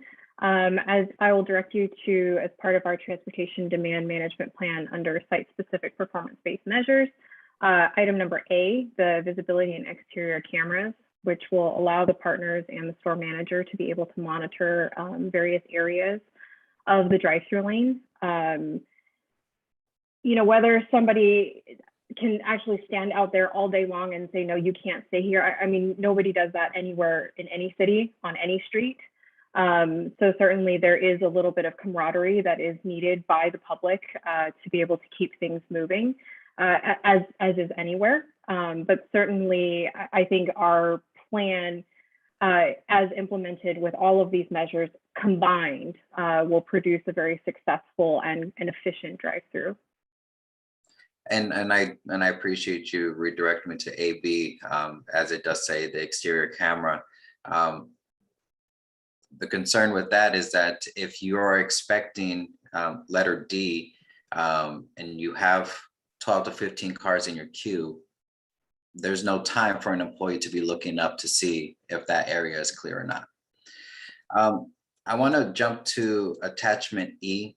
And I'm very curious about attachment E because of the simple fact is that it was the assessment wasn't done based off of a local Starbucks in Oxnard. It was actually done based off of a Starbucks in Costa Mesa.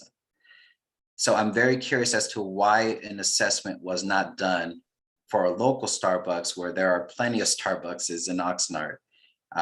Can someone answer? Thank you again, Chair Chavez, for your question. The reason why the traffic engineer decided to use that particular Starbucks is that that is one of the highest grossing Starbucks in all of Southern California. It has the highest number of drinks, the number of sales at any given time. So it gives the most stringent results in the traffic study. Okay. Who decided for the 16 number being the magic number for the queue? Was that you guys or was that the city staff? That was a combined effort by both us and the city staff and the constraints of the actual size of the site. With an existing building and existing site constraints, there's only so many that we can do. I think as in James' presentation, he presented to you guys the option for the double drive-through lane, which was one of the things that was requested that we explore. And I think the net benefit of the extra drive-through lane was maybe 1 to 1.5 car lengths extra in the drive-through lane itself, but then a loss of like 10 parking spaces. So this was really the best balance of parking to drive-through lane queue spaces that we could have, including, there was a discussion about the compact spaces that you guys have been asking about, which are existing on the site in that configuration. And it was just determined that, again, it was just the best balance to be able to get the most number of parking spaces, the best queue, and to be able to kind of give enough space for people to be able to traverse the site without having backup issues and people being confused about where the drive-through lane was versus the drive aisle. It wasn't really a magic number is the answer to your question, but it was magic in the sense that that's as good as we could get. And I'm curious, vehicles come in different sizes, and Commissioner Nash alluded to it in regards to pickup trucks. What size of vehicle did you determine to get you to that number of 16? Because again, vehicles come in different sizes and lengths. So for Starbucks, we use a standard of 20 feet per car, but I do believe, Mr. Pearson, you may have this number. The city municipal code has a stacking calculation for stacking credit, and I want to say it's 23 feet, if I'm not mistaken. So that was the number that was used, 23 feet, to determine how many car stacking we would have, and then of course subtracting out the keeps clear space. Yes, Chair Chavez, just to add on to that, Christine, you're correct that it is 23 feet based on the Oxnard City Code. So that's the calculation that was used, and that's how we got to the 16 spaces in that queue. Okay. And the last question for the applicant team before I ask a couple of questions of staff. In regards to, you mentioned that the partners or your employees should not be parking on the property, or you are encouraging them to take alternative methods. And it was mentioned that there's parking in the residential areas and other surrounding areas. I see a head shaking no. My concern with that is an impact to the neighborhood, impact to the other property owners.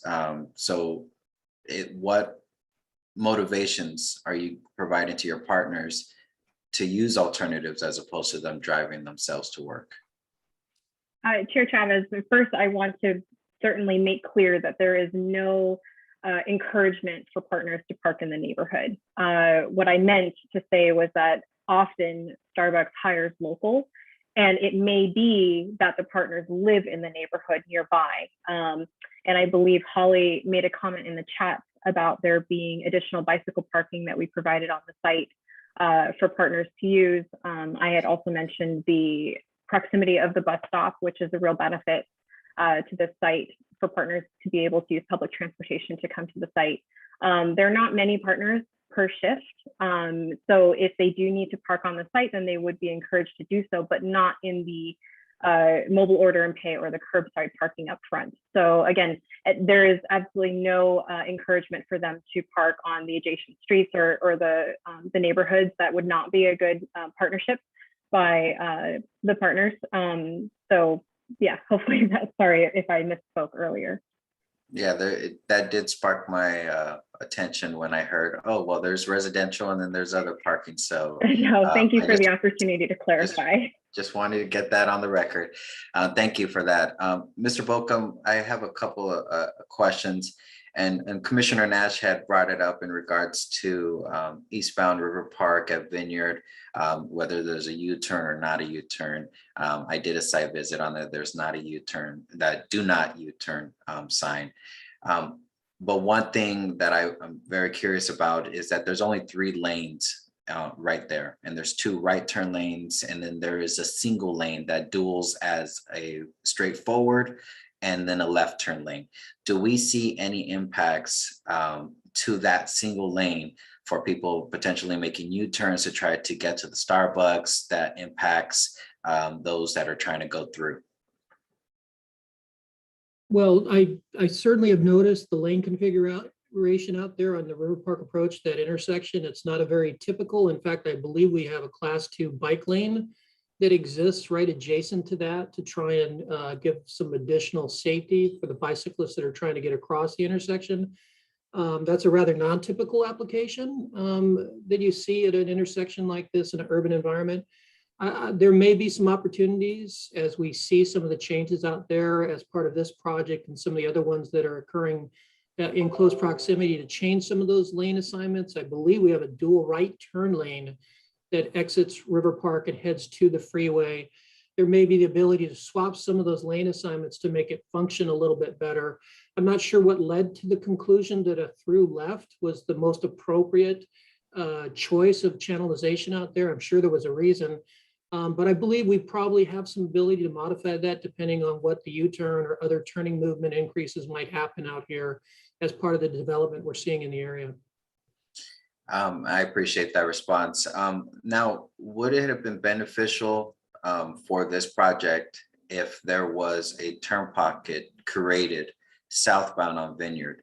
Of course, it would have eaten up into some of their property, but would that have been a benefit or cause a negative impact to the project? Are you? Southbound Vineyard approaching River Park towards the freeway. A left turn into their site? Sorry, a right turn, apologize, getting my. Yeah. I mean, obviously, creating some form of additional access to the site would benefit just because of the close proximity and the one-way flow of the two driveways. But I think the applicant did explain one of the quandaries on this site is no matter which way you went, whether it was more parking or less parking or more stacking or a different driveway elimination, it sort of was a push me pull you exercise, and where you benefited maybe in one area, you lost in the other. The reason that a driveway probably would not be supported by the state of California, again, is that it would be within that functional area of the intersection.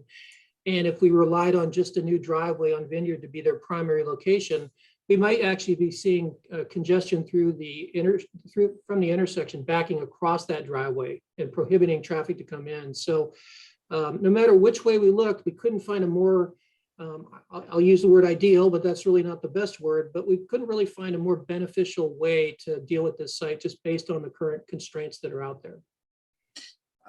And last question, this stretch of Vineyard, this belongs to the state, so Caltrans has a say over what occurs in this area, correct? That is correct. However, because we've designed the project without substantial changes to the state right of way, they would not see a request for a permit modification to their facilities with what's occurring on this development project. Thank you for those questions, and good to see you again, Mr. Bocum. Commissioner Nash, do you have questions? Thank you, Chair Chavez. Mr. Bocum, I just wanted to clarify an earlier statement I made. I don't know if I was completely clear on what I was trying to express, but as people exit the Starbucks and make a right turn onto River Park westbound, that they are using the left turn into the McDonald's Center as a U-turn. They don't go into the parking lot and execute a U-turn that way. They actually make a U-turn from the left turn lane. So I just wanted to clarify that. Thank you, Chair Chavez. Thank you, Commissioner Nash. Any additional questions of either the applicant team or staff? Seeing and hearing none, we'll go ahead and open the public hearing portion for comments at this time. Madam Secretary, do we have any speakers that signed up? No, we don't, but there is one caller on the line, but I'm not sure if they want to speak on this item or not. And if they do, if they can do *9 to raise their hand. Then, okay. Yeah. Thank you. So anybody that's on the call from the public, if you're calling via landline, it's *9. If you're using the Zoom app, you could use the raise hand feature. At this time, we'll go ahead and move to our 3-minute period that will allow additional members of the public to participate. Again, members are allowed to email planning@oxnard.org or visit the city's website to fill out the speaker form. Again, this is timed for 3 minutes.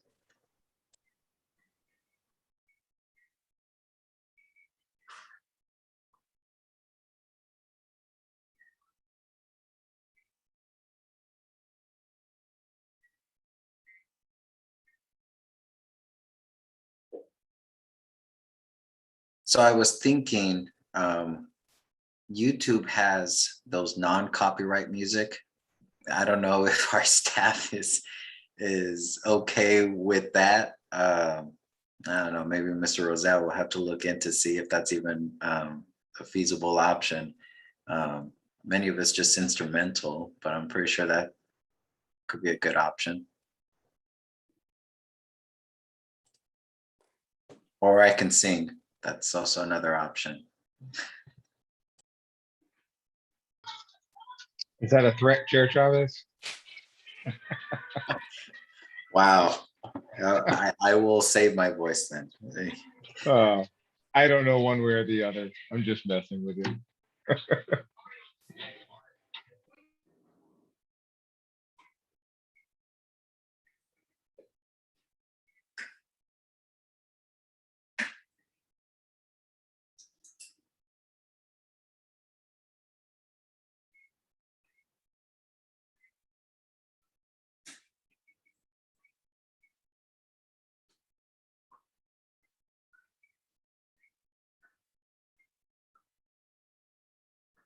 Maybe we could start a trend with the planning commission karaoke. Maybe do a little Max Singer or that new show. What was that new one? Alter Ego, I think. It's a digital one. That would be a good one. So Commissioner Nash, you will go first, is what you're saying? I second that. You so do not want that. Your ears will bleed. I'll just say for everyone's benefit is that this Sunday, remember, we fall back 1 hour. So Sunday, the 7th at 2 a.m., be sure to turn your clocks back. Now, your employers may be happy that you're there an hour early for work, but you may not be happy losing an hour of sleep. So remember, Sunday, clocks go back. Don't take your kids to school too early.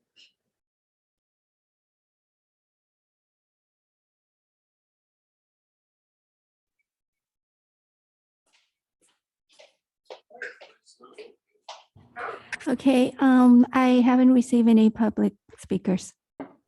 Thank you, Madam Secretary, for that. And that concludes that portion. Staff, any additional comments to provide before the commission moves into deliberation? She had like a candle on there or something. Didn't she? It's a pretty place. Did she buy that? Ms. King, can we have you mute your microphone? Thank you. City staff, any additional comments? Yes, Chair Chavez, no additional comments from staff at this time. Thank you. So at this time, we'll go ahead and have the commissioners move into deliberation. Commission, who wants to go first? Commissioner Connolly. Thank you, Chair. I have a couple comments.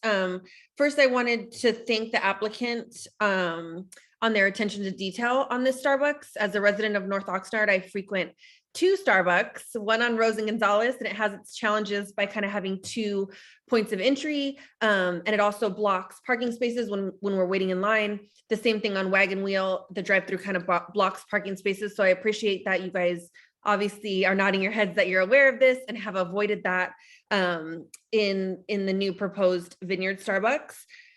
Second, I'm surprised that there's no public comments on this. I exit Vineyard northbound every day and then head west. I've seen multiple cars run that intersection, and then same as Commissioner Meyer, I leave River Park very often and head west on Vineyard, and the right turn lane kind of coming from both ways is often stopped in that intersection. Knowing the businesses there, I don't think it's a high traffic business kind of area. There's no Target, there's no grocery store, and still traffic is really challenging there. So like I said, I'm surprised that there was no public comment on this. We kind of saw the backup when we got Krispy Kreme over there, but they have a little more space than you guys are proposing. So I'm not sure. I think you guys did the best with kind of what you had what you had to work with, but I'm not sure logistically on the River Park, Vineyard, Ventura Road kind of area that a high traffic sort of turn in drive-through establishment is going to be beneficial. I think it's going to add challenges to an already challenging area of this town. That's it. Thank you, Commissioner Connolly. Commissioner Dr. Lopez. I appreciated certainly the discussion, the debate, all the questions and the answers. Thank you so much for the Starbucks team for joining us this evening, and to Mr. Pearson and the city staff for working so closely and diligently with the team to, as Commissioner Connie said, just make the best of the space use and of the situation there. I certainly appreciate the commissioner who submitted the question before our meeting on the possible condition to mark the compact spaces. I would certainly be interested in that, not to be difficult in any way, but more to avoid potential, just challenges with your customers. And so, just like I said, to avoid longer oversized vehicles from occupying those spaces simply out of convenience and disrupting the planned parking plan that you all have developed.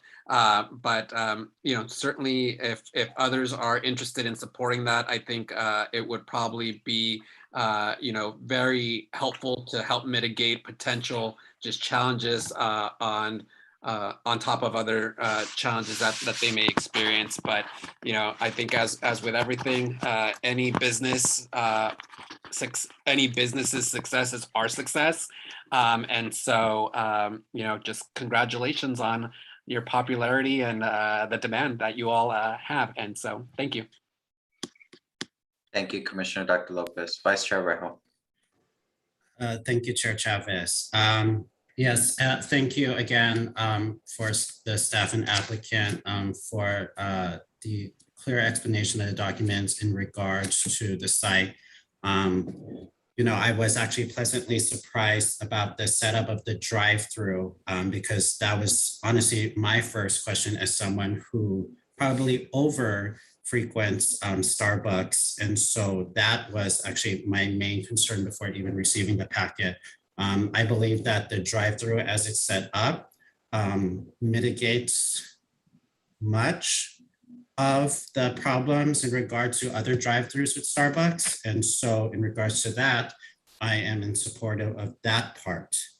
I know there was a comment in regards to that the 16 car stacking will be too much or will be more than generous in regards to how the current demand throughout the day of Starbucks. I'm going to push back on that based on my own personal experiences, although anecdotal. For me in particular, I would like to go to the drive-throughs. I do the mobile orders, but I don't go to the drive-through because it takes so long. So I actually park, go in and get my order. And so I do believe that there will be some people know in freeway construction, there's a concept known as induced demand, that if you build something, more cars will come. Although I don't think that the drive-through will be to that extent, I do believe that there will be at least some more cars in the drive-through.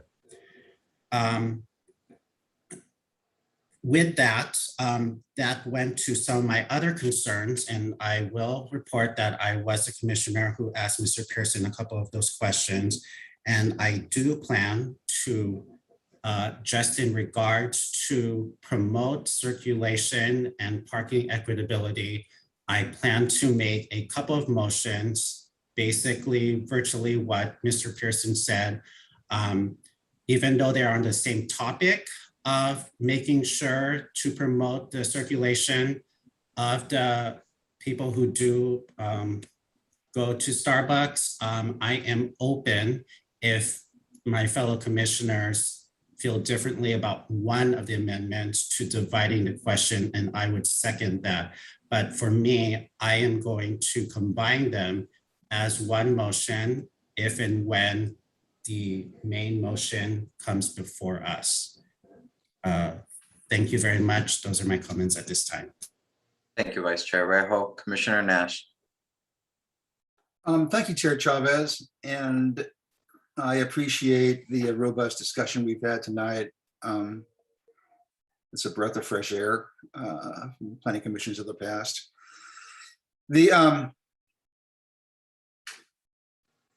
While I am generally supportive of this proposal. There are unmitigable defects that we all can point at.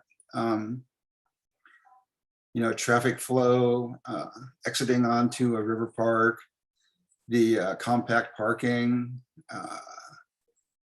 There is in the queue, there's a space that is supposed to be kept clear.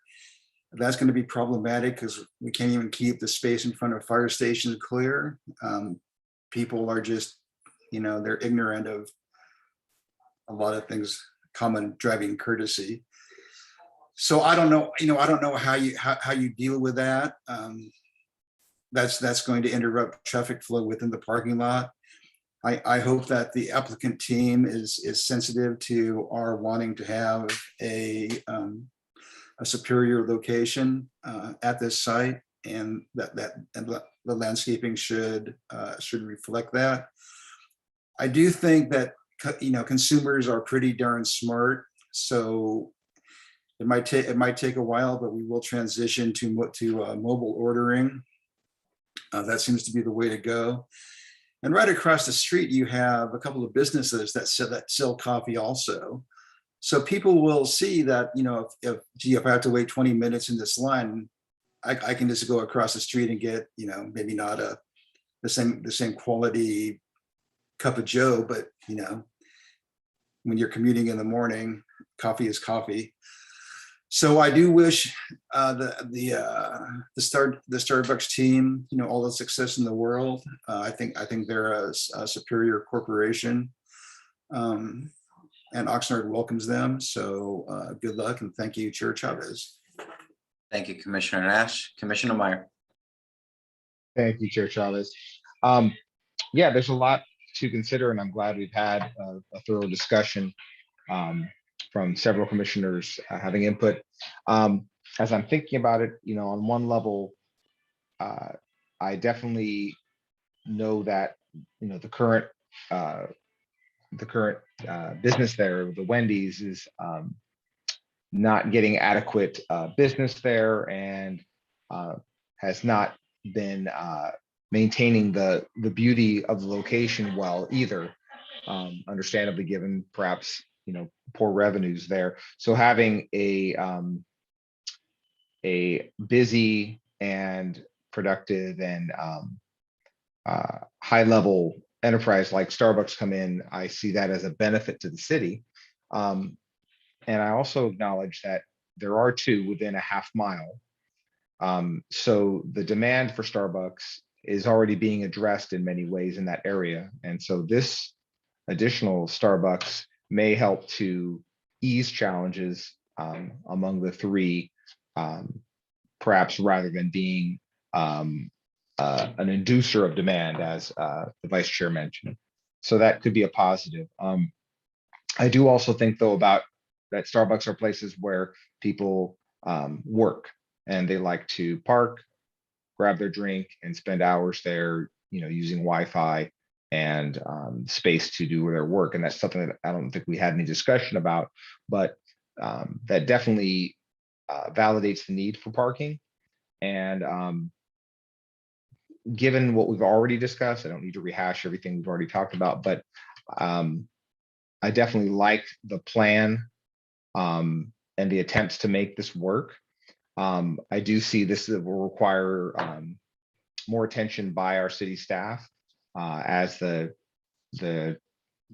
traffic or transportation demand management becomes something that requires attention. It's just inevitable in there, and maybe it will bring to head issues with regard to the signal timing and other issues at that intersection, and will bring the city and the state into connection to make sure that that intersection functions properly and safely. So that said, I definitely see it being an interesting challenge for the city, for the Starbucks. I don't see enough concerns here for me to say that I would not support the project, but I definitely see that it will be something that we'll have to keep our eye on and see if this is something that's an example of what we do want to support in our city, or if this is an example of something that may cause reconsideration going forward. So, thank you. Thank you, Commissioner Meyer. I'll make my comments. When I saw this project come before the commission at our last meeting, there was a lot of concerns, and the concerns were circled around traffic and the queuing of the Starbucks. I did my site visit, and I even went back again most recently just to look at it one more time. The concerns that I have is that it was mentioned already by Commissioner Connolly that this is already an area that's kind of already in trouble when it comes to traffic. It was already mentioned by our vice chair that the number of vehicles don't really jive up to what's shown in the reports. I personally, just this morning during peak hour times, a location, Starbucks location in South Oxnard, that line wrapped through the drive-through that it already has and started wrapping around through the parking lot. At least 20 cars. The benefit is that it's in the parking lot and not into the street. I work in LA, and I have seen multiple locations that Starbucks are on the corner and they're right next to a bus stop, very similar to this one, that converted a fast food place to a Starbucks. The line is bleeding into traffic. Cars are doing U-turns and blocking a lane of travel.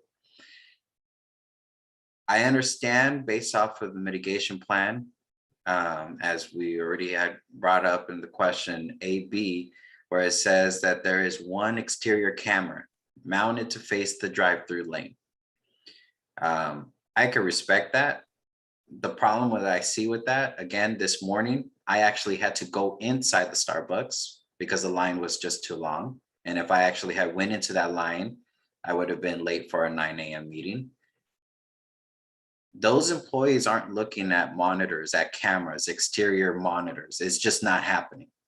When you're trying to push out mobile orders that are coming in and those tickets are flying, and when you have people in the actual location. I do see an impact, a negative impact for that lane that I brought up with Mr. Bolcom, that's a through left lane. Cars trying to make a left turn there. It was mentioned by Commissioner Meyer, the timing of those lights need to be adjusted. This location may work for someone else, but I don't believe it's going to work for a Starbucks, who I have personally experienced. It's one thing on paper, it's another thing personally experience it. And multiple Starbucks local in Oxnard always ends up exceeding their drive-through queue.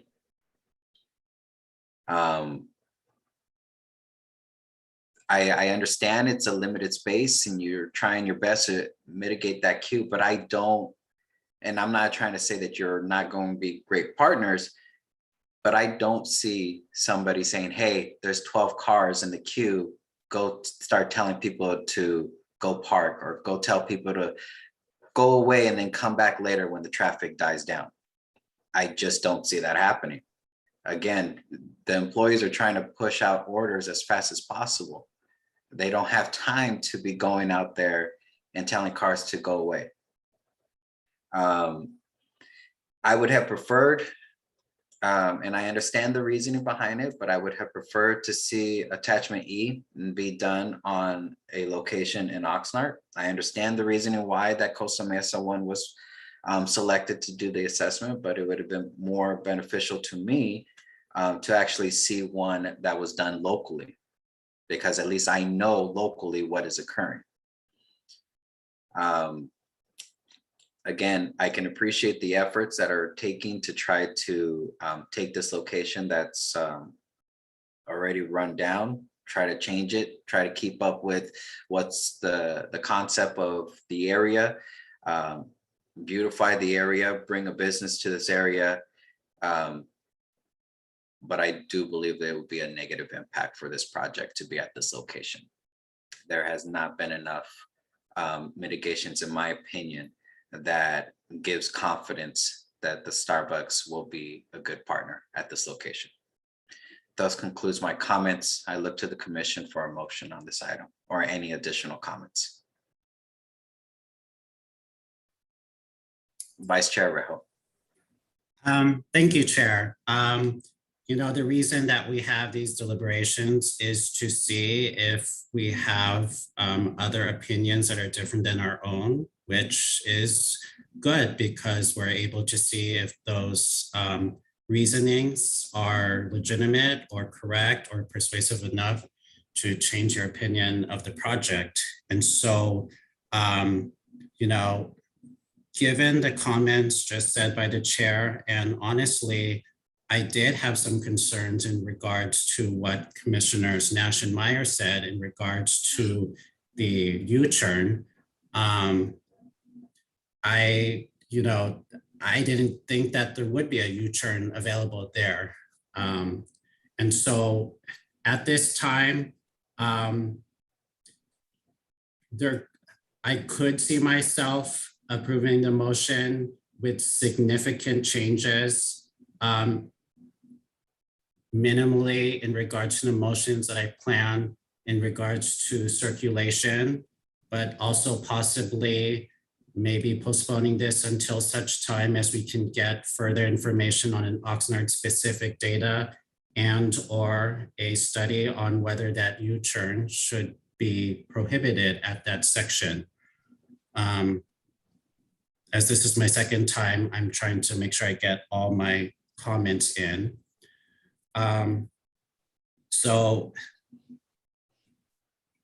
You know what, I think I said all my comments at this time, and I will await further action from the Planning Commission and go from there. Thank you, Chair.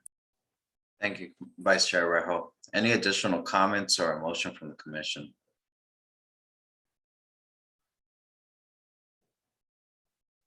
I will make the motion to recommend a denial of this project, as that it would cause a negative impact on the community, traffic, and that it hasn't met the burden of proof to be able to have a successful mitigation for the traffic impacts or on the site or in the surrounding area. Vice Chair Rejo. I second. Thank you. Is there any discussions on that motion? Chair Chavez, this is Scott Kolwitz. If I could jump in here for just a second, not trying to influence the discussion that the Planning Commission will have on this motion, but just in terms of pragmatics, what happens with this? Staff came in with an approval recommendation before all of you today. If the Planning Commission is going to go down the path of recommending a denial, the motion effectively would be an intent to deny, and we would look for specific reasons on which findings could not be made. And we would look to come back in approximately, we'd recommend 1 month to give us time to update the resolution to return to the Planning Commission at that point in time. We're available for any questions for that, but this would be an appropriate time for the Planning Commission to have a deliberation on the actual motion. Thank you, Mr. Kolwitz. Commissioner Connolly. I just had a quick question to staff. Would it be better then for somebody to move to accept staff's recommendation and then take a vote? Or would it be best to just go with what Chair Chavez had suggested, sorry. Staff's answer to that is going to be the motion on the floor right now is the motion that's been on the floor and it's been seconded. Staff's not going to dictate to the Planning Commission what order, what motion they should make and or which order they, which motion they should make and or the order that they should consider things. Now that a motion has been made and seconded, it would be appropriate to take that motion up. To deliberate. Okay, thank you for that clarification. Vice Chair Rejo. Thank you, Chair. While I would support this motion, I would also be willing to accept an amendment from a fellow planning commissioner if they so strongly desire to instead deny to postpone this matter until such time that we receive information to make a decision, again, essentially, or an actual decision. So while I am supportive of this motion, I would still be in support of a motion to postpone instead, so that there wouldn't be this motion to vote on for the intent to deny. I'm not sure if that really makes a difference, because staff just said that they would bring this back to us, which I wasn't aware that would happen in an intent to deny. And so at this time, I would appreciate staff's further explanation if there is a difference in regards to my possible suggestion, or that we should stay with Chair Chavez's in regards to our intent of what to do. Thank you. Yes, I'd be happy to address that issue. As previously stated by Mr. Kolwitz, the planning staff did not draft a resolution of denial. So there is the need, as was mentioned, if it's the planning commission's desire to deny, for staff to have the bases for such denial. And it is not possible for a motion of denial to be approved this evening because we do not have the specific findings which would be necessary for the planning commission to properly deny this particular project. So that would be staff's recommendation. Thank you, Mr. Rosell. And then in regards to those comments, I will retract my recommendation or option for postponing and intend to approve the motion on the table or before us. Thank you. Commissioner Meyer. Thank you, Chair. In regard to the concerns, I'm thinking about the hypotheticals of what people would do in a circumstance where it was a busy traffic situation and they were waiting in line for a long line at this location. The fact that they could go to 2 other locations within a half mile, or they could go to a third, which is about 1.5 miles away. There's also the Starbucks at the Bonds on Rose, as well as the actual individual one. So I'm seeing a lot of options where there's, even within the Starbucks ecosystem in that area, that people could make choices that might be more effective for them rather than waiting a significant time. There's also, of course, Coffee Bean in the Rose if they wanted a different company. But I'm curious, the whole transportation, the traffic demand management process is kind of new. It's like an idea or a proposal, but what, and this question would be for staff, what are the teeth that we'd have ultimately if we're finding that this is, this is problematic, we need to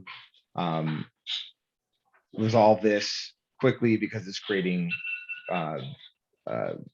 traffic flow issues in the area. What would the city be able to do under a traffic demand management plan to mitigate this, and what kind of a time frame would it take to develop a resolution if this became noticeably problematic?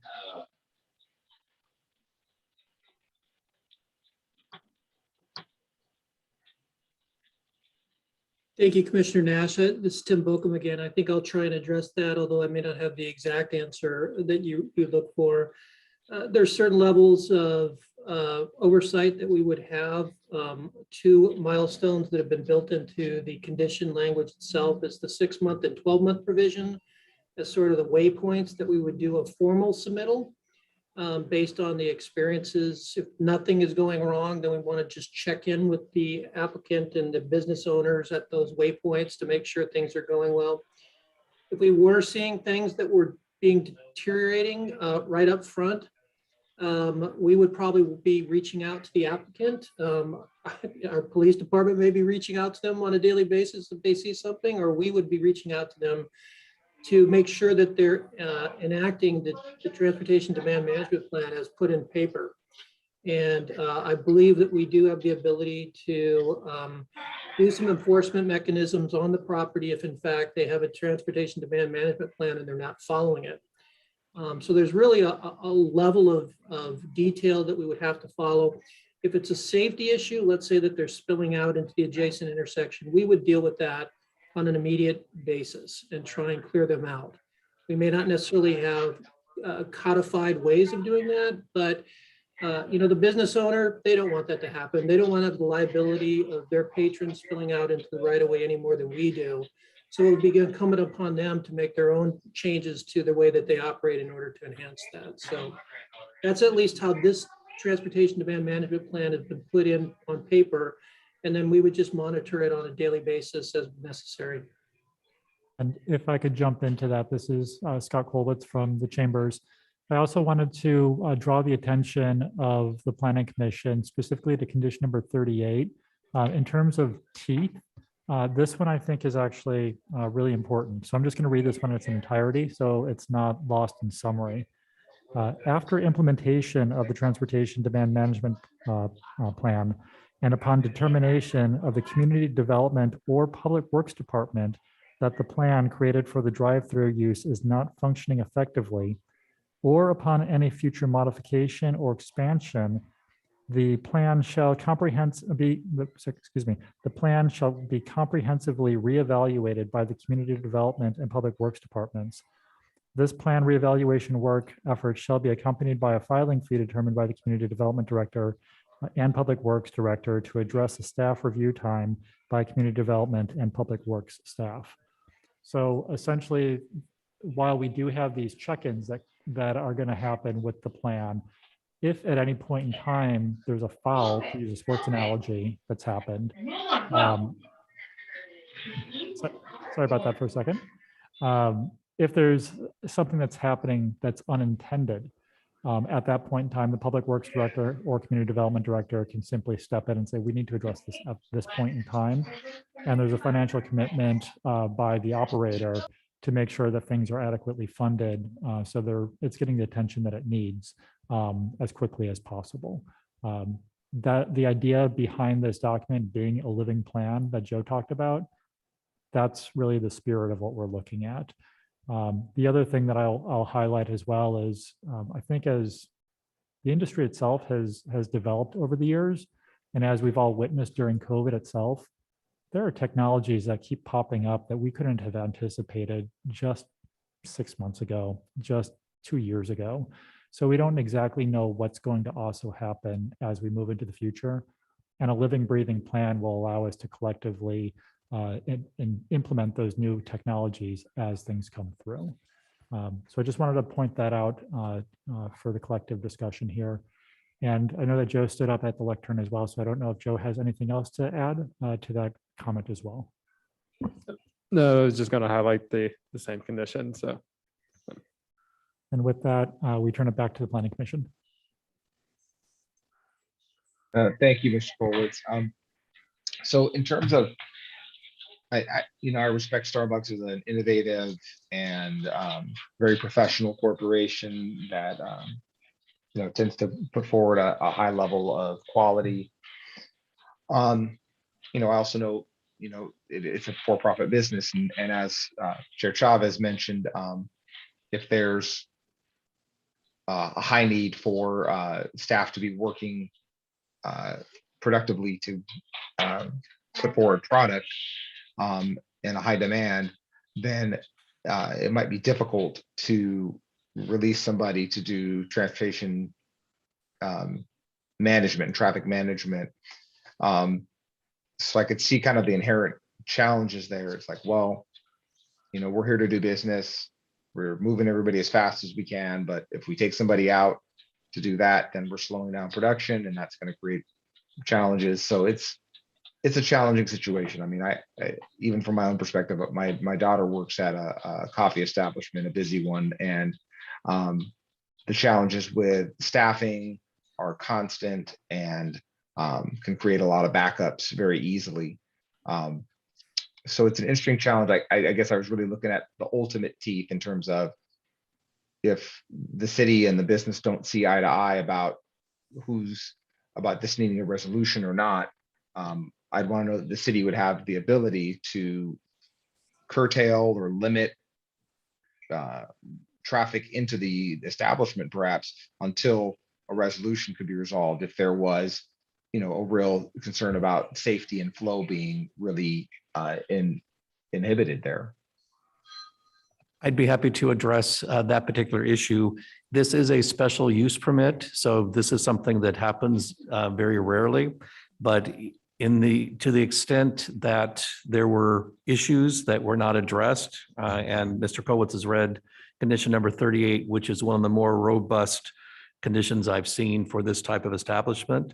But assuming that there were not resolution of these issues, the city has the right to begin revocation procedures for the conditional use permit and could literally shut the business down because it doesn't meet the requirements. That's draconian. That's unlikely to happen, but it is something that could happen. And I think even the threat of that, if there was not resolution, should be a good incentive to Starbucks or any other operator who has a special use permit to take appropriate steps to address the issue. So we believe that there are substantial provisions in place to prevent this from happening, but we do want to emphasize the steps that could and would be taken to the extent there was a public health and safety issue that was caused by this location.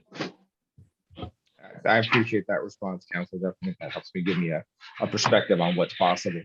And I would say, given that, given the interest in the success of this operation, and this could be a very good, you know, test study for the application of a transportation demand plan, to the extent of the business, the city, even the state in this case, partnering to make traffic work in this location, and work hand in hand, ideally. I'd like to see, you know, this robust plan, this very thoughtful plan carried out, and like to see where it goes. And the fact that the city has the ability to curtail operations if needed gives me, you know, the confidence that we can move forward with this project, knowing that we're not creating something that can't be undone if circumstances were to require that. And that said, I wouldn't expect that. Starbucks has a reputation to uphold, and they wouldn't have an interest in making such an investment only to have it fail. So yeah, I can, as before, I can support this project with amendments, particularly around the compact only signage or painting of the spots. I think that will be a helpful piece. And I'm open to other amendments that other fellow commissioners would have. So for clarification, I would support staff's recommendation with amendments. Commissioner Connolly. Thank you, Chair Chavez, for the continued deliberation. I agree with Commissioner Meyer that obviously Starbucks is a multi-billion-dollar corporation that definitely knows what they're doing. I just wanted to clarify my last statements that I didn't say the what if Starbucks is busy. I already know that that area is a very challenging area.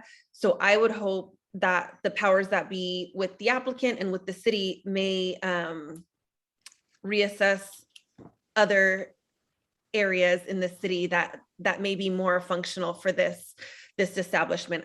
I love Starbucks. I support it. Like I said, I think you guys know what you're doing. But even without you guys there, this is definitely a challenging area for commuters, for people coming in and out of River Park. And it may not be a challenge for your consumers, but I know that if you guys are there, I'm going to take a different route home off the freeway and take a different route from Target out of River Park to come back home. And that's just because I know the area. So maybe people that don't know the area may have a different experience and maybe even more backed up than we anticipate. So thank you. Commissioner Nash. Thank you, Chair Chavez. It's interesting to hear our planning commission tell the business that because we anticipate you being so successful, we're going to deny your permit to operate this business. That seems a bit awkward, but you know, I support staff's recommendation. I think that Starbucks has put in the time and the effort and the intellectual capital to know what they're doing with this location.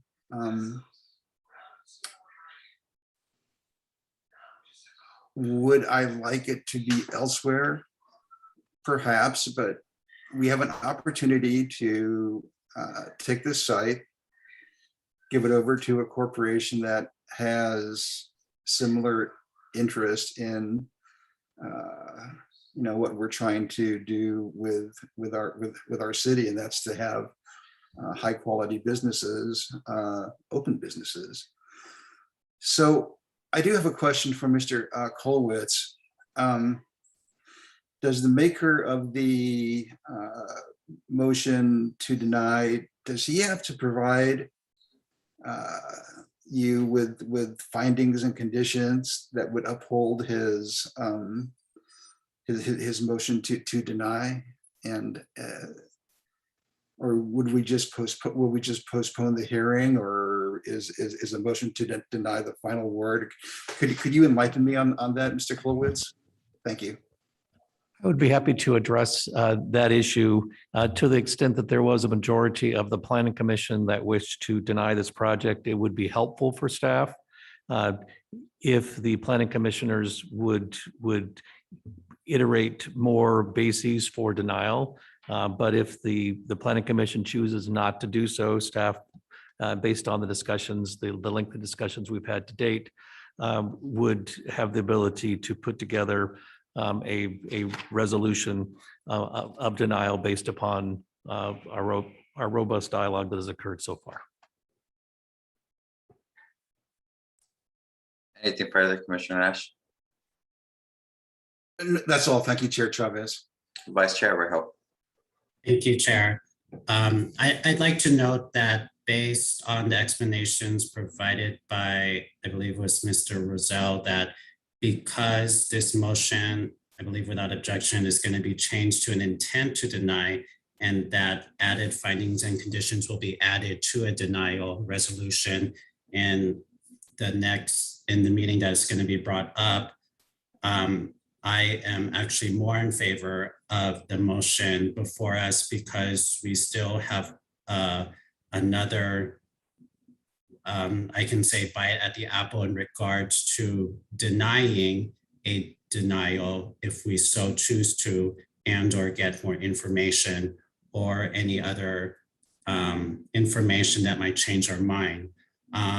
If there was already a denial with the resolutions, I might be more hesitant already, but since it seems that we just need some more information or we just need the information that was just presented to us to familiarize ourselves more, I believe that the month will be an automatic postponement, which was one of my alternative options in regards to getting more information.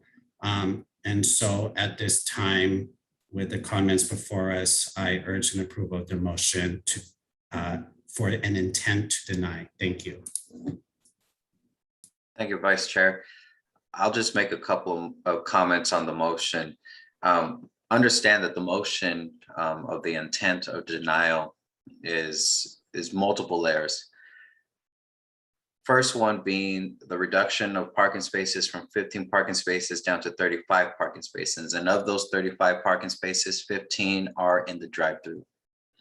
It was already rendered in their transportation demand management plan that 5 parking spaces in front of the location, 3 for mobile and 2 for curbside pickup, and that the potential that they'll pull cars out of the queue and park them. Keep in mind, in Oxnard, we have people that travel from all over for work. So if employees are parking in those spaces, in those very limited spaces as it is, pulling customers out of the queue to park them is unrealistic. We also know that it's unrealistic to have an employee leave the store to go and mitigate traffic conditions in the parking lot. We also understand that based off of experiences from each of us, and I'm not speaking on behalf of all of you, I'm speaking on myself on this point, is that Starbucks drive-through lines exceed the queue. That's the reality.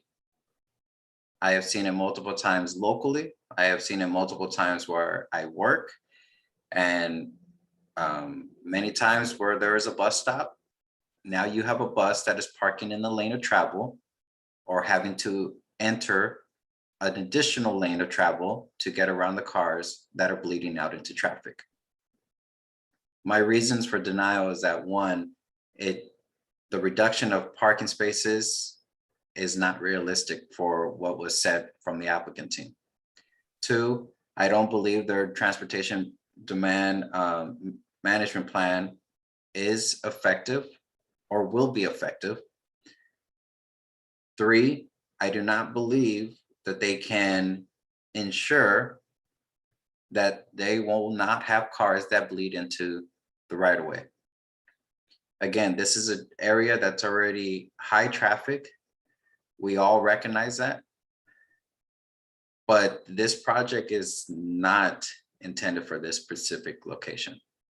It is not my intent to push business away. I want business to come to the city, but I also recognize that we need to ensure that the business that we have in any part of our city is one that is not going to create a negative impact. And this business will create a safety hazard for those that are traveling on Vineyard, on River Park, if cars are bleeding over. So I still stand with my intent of denial for those reasonings. And if there's any additional comments, Commissioner Nash. Thank you, Chair Chavez. Could I have a little further clarification from either Mr. Kolowitz or Mr. Rozell over, I believe it's condition number 38 as being sort of a poison pill condition? Could you talk a little bit more about that? Commissioner Nash, I'll start off and we'll see if any of my other team members here, Mr. Rozell, Mr. Pearson, or Tim Bokum on the phone with us, if any of them have anything else to add. So in terms of it, I'm going to look at it not as being a poison pill, but rather a salvaging sort of exercise, where if we have a situation arising that in the determination of our Public Works Department or the Community Development Department, either of those directors can essentially say, we need to modify what's happening on the site, and we need to do it now. The condition as it's written essentially would focus on modifying the transportation demand management plan. And we'd be working with the applicant as quickly as possible to come up with alternative solutions for, with whatever technologies might exist at that point in time to address whatever scenario may be occurring. It would be, I think, too difficult and too speculative for us to assume what those scenarios and solutions would be at this point in time, which is why we haven't written a condition that's tried to, imagine every single possibility. But we've written a condition that tries to give us a mechanism to address something if it does in fact occur into the future. I don't know if I'm going to be able myself to give any more clarity to that, but let me go ahead and see if my partners here have anything else additionally to add to that for the benefit of this discussion. No, I would say that provides a good summary. And as I mentioned earlier, this is a somewhat unique condition in that most approvals do not typically allow the reopening of the conditions or transportation plan like this. So there is the acknowledgement that this is a somewhat challenging intersection. So there's a need to ensure that it does not create those issues. So this condition, staff believes provides that additional assurance that any issues that might arise can be addressed through this particular provision. Okay, thank you. Thank you for that. And staff obviously believes that this is an adequate mitigation,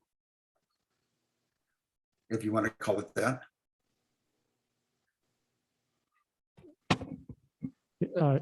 Commissioner Nash, if that was a question, do we believe this is an adequate mitigate? I'll call it a condition. Yes, we do believe that this is an adequate condition to make sure that we have the tools to address any scenario that would apply in the future. Okay, thank you for that. That's all, Chair Chavez. Thank you for the time. Thank you, Commissioner Dr. Lopez. So I've been certainly following and listening intently, and I think, like our Vice Chair Rejo said, these deliberations, as a student of diversity and diversity of thought, we all see the information, the project, and even the work before us very differently, sometimes informed by our daily experiences, by our, our interactions, or perhaps our own experiences in patronizing this business or business similarly. I have to say that I have full faith and trust, not only on our city staff, who are trained as city and regional planners, our traffic engineer who himself, has his own education, training, and experience professionally with, certainly the concerns that I too share with all of you. It was how I started off my initial comments with concerns for the drive-through traffic back up onto the roads. But nonetheless, hearing what city staff has added, certainly with the clarification for condition number 38 being an adequate condition. On top of that, having two city directors who can interject, even if in an emergency basis, to safeguard our concerns, the traffic and whatnot, the transportation, demand management plan, and everything else discussed.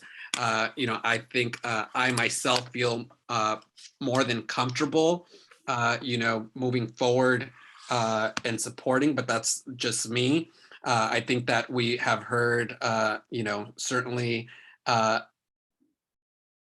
perhaps all that we all have to offer for tonight on it. And so I'd like to just go ahead and call to question on the motion on the floor, see the outcome of that, and then take any necessary steps that we may need to, depending on the outcome of that motion.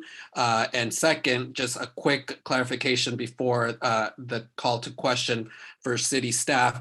If there is an intent to deny, would the applicant at this point be able to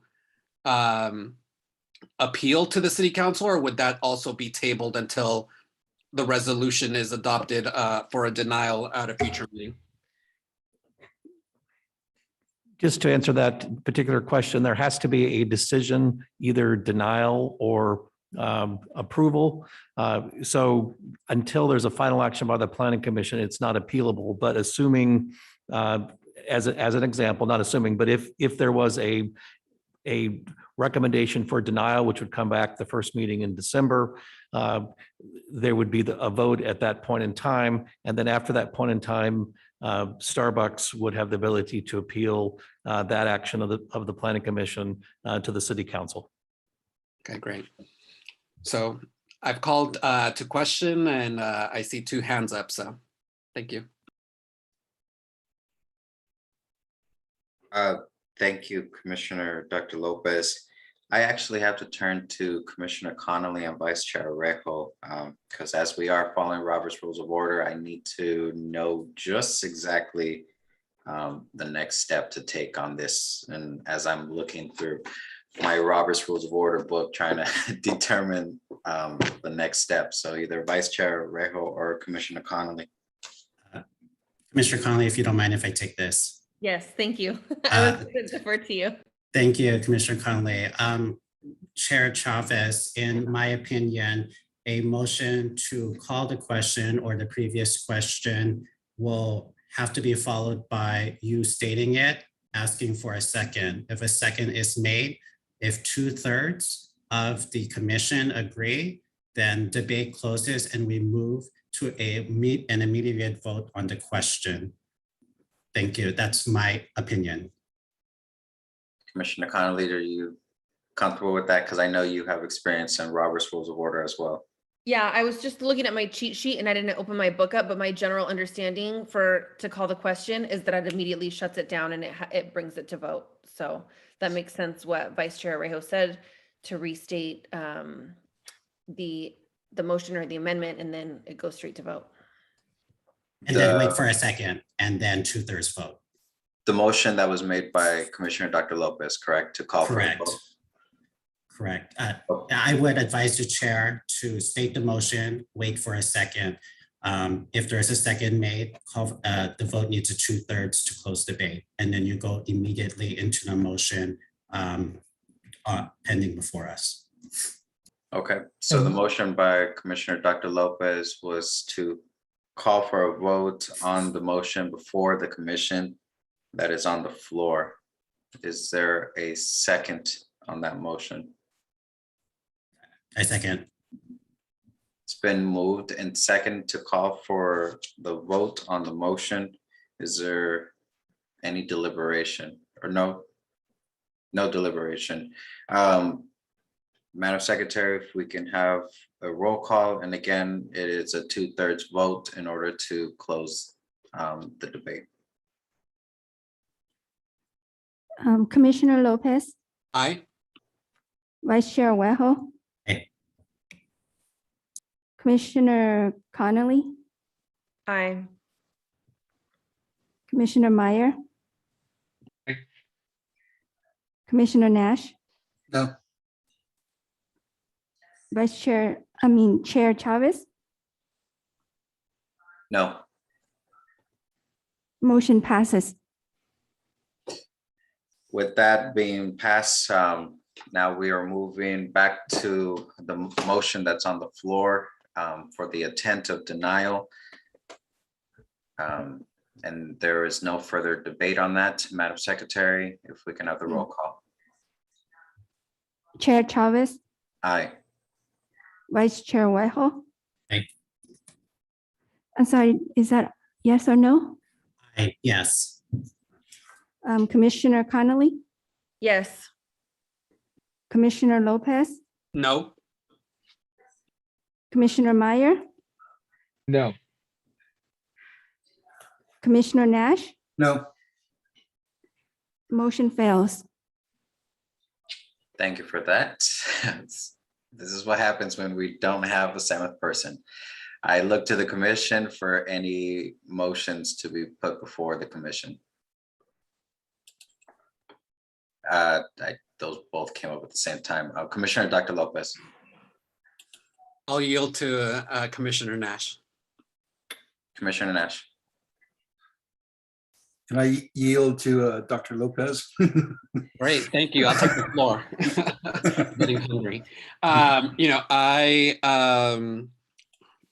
so hungry I can't even think right now.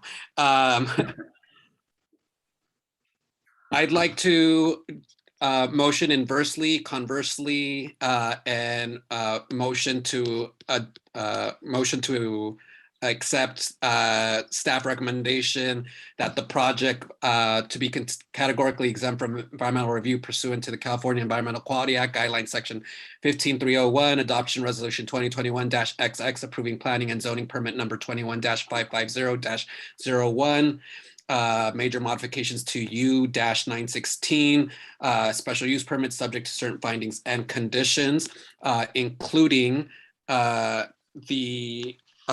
condition to mark the compact spaces as such to avoid, like I mentioned earlier, the larger or oversized vehicles from occupying those spaces and disrupting the planned parking.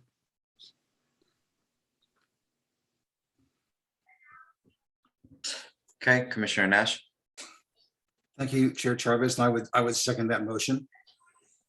Okay, it's been moved and second to approve staff's recommendation to find the project Vineyard Starbucks renovation categorically exempt from environmental review pursuant to California Environmental Quality Act Guidelines, Section 15301, existing facilities, and adopt a resolution 2021 XX approving planning and zoning permit number 21-550-01, major modifications to U-916 special use permit, subject to certain findings and conditions, and also including as a condition to have all compact parking spaces marked compact.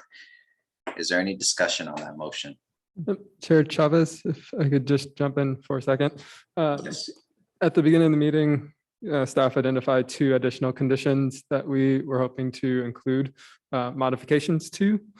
Those are conditions 139 and 140, where we were asking to add the language as required by city code to the end of both of those conditions.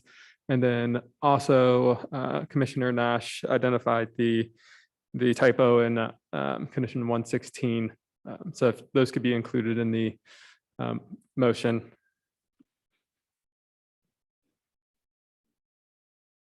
So friendly amendment, I believe, to adopt those staff recommendations for conditions 139 and 40 as stated.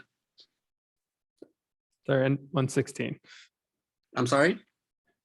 Sorry, and condition 116, the typo that was in there changed So to. So there's a- 139, 140, and 116, correct? Yes. Perfect. And if Mr. Nash would accept those. Commissioner Nash. Yes, I accept the motion as amended. Okay, is there any discussion on that motion? Vice Chair Rejo. Thank you, Chair Chavez. Let's see.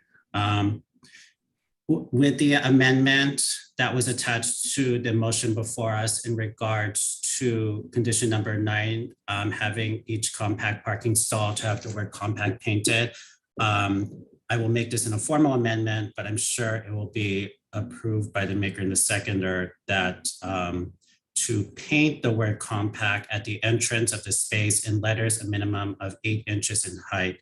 I got that language from staff, Mr. Pearson, and so I will formalize that in my amendment.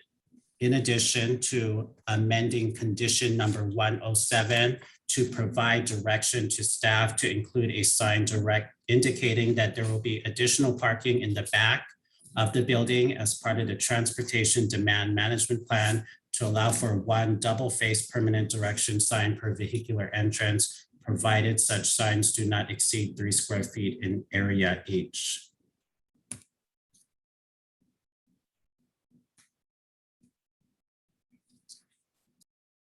Is that a motion, Vice Chair Rejo, or are you requesting it from the main motion for an amendment?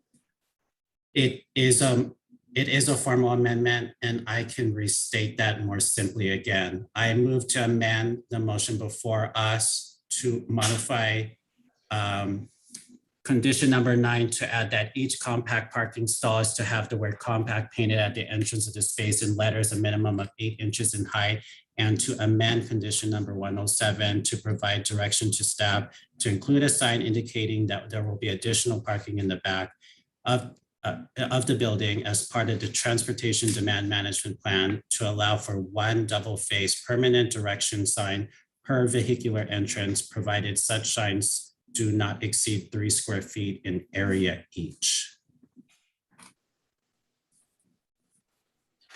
Okay, that was a lot.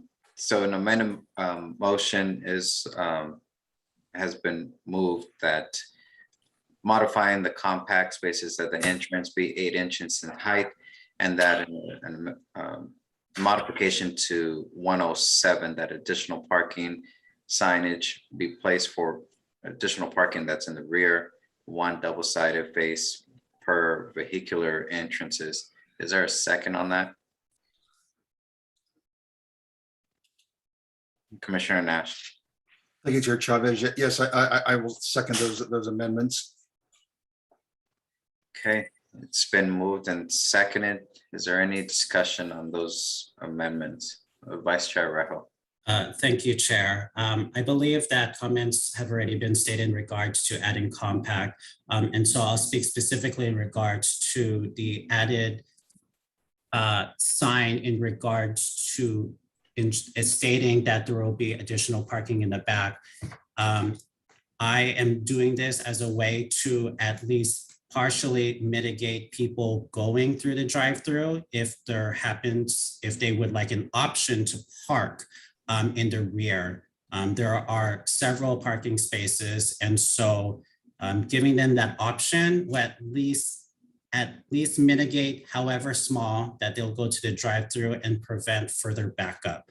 And so that's why I am asking for this amendment to condition number 107. Thank you, Chair. Thank you. Any additional deliberations on the secondary motion? Seeing and hearing none. Commissioner Dr. Lopez. I was gonna say, if he's motioned and if Commissioner Nash and I accept, can we just all wrap it together? Or is there an extra formality step that we have to follow here? It is my understanding that it has to do it this way. That Okay. they're set two separate ones. I look to our vice chair for clarification. Yes, Chair. It's you have an option to ask if there is no objection, and having that be a unanimous consent. The more formal way, just to be on more sure ground, is to go ask for a vote if there is no further debate on this amendment. Thank you. Okay. So we'll just go ahead and continue the way that we were going to go. Madam Secretary, if we can get a vote on the secondary motion and the amendment from Vice Chair Rejo. One being the 8 inches in height for the letters for the entrance of all the compact parking spaces, as well as a modification to condition 107. Vice Chair Rejo. Aye. Commissioner Nash. Aye. Commissioner Connolly. Yes. Commissioner Lopez. Aye. Commissioner Meyer. Yes. Chair Chavez. Aye. Motion passes. Thank you. We'll now return back to the main motion with the amended motion in place. Is there any further discussion on that main motion?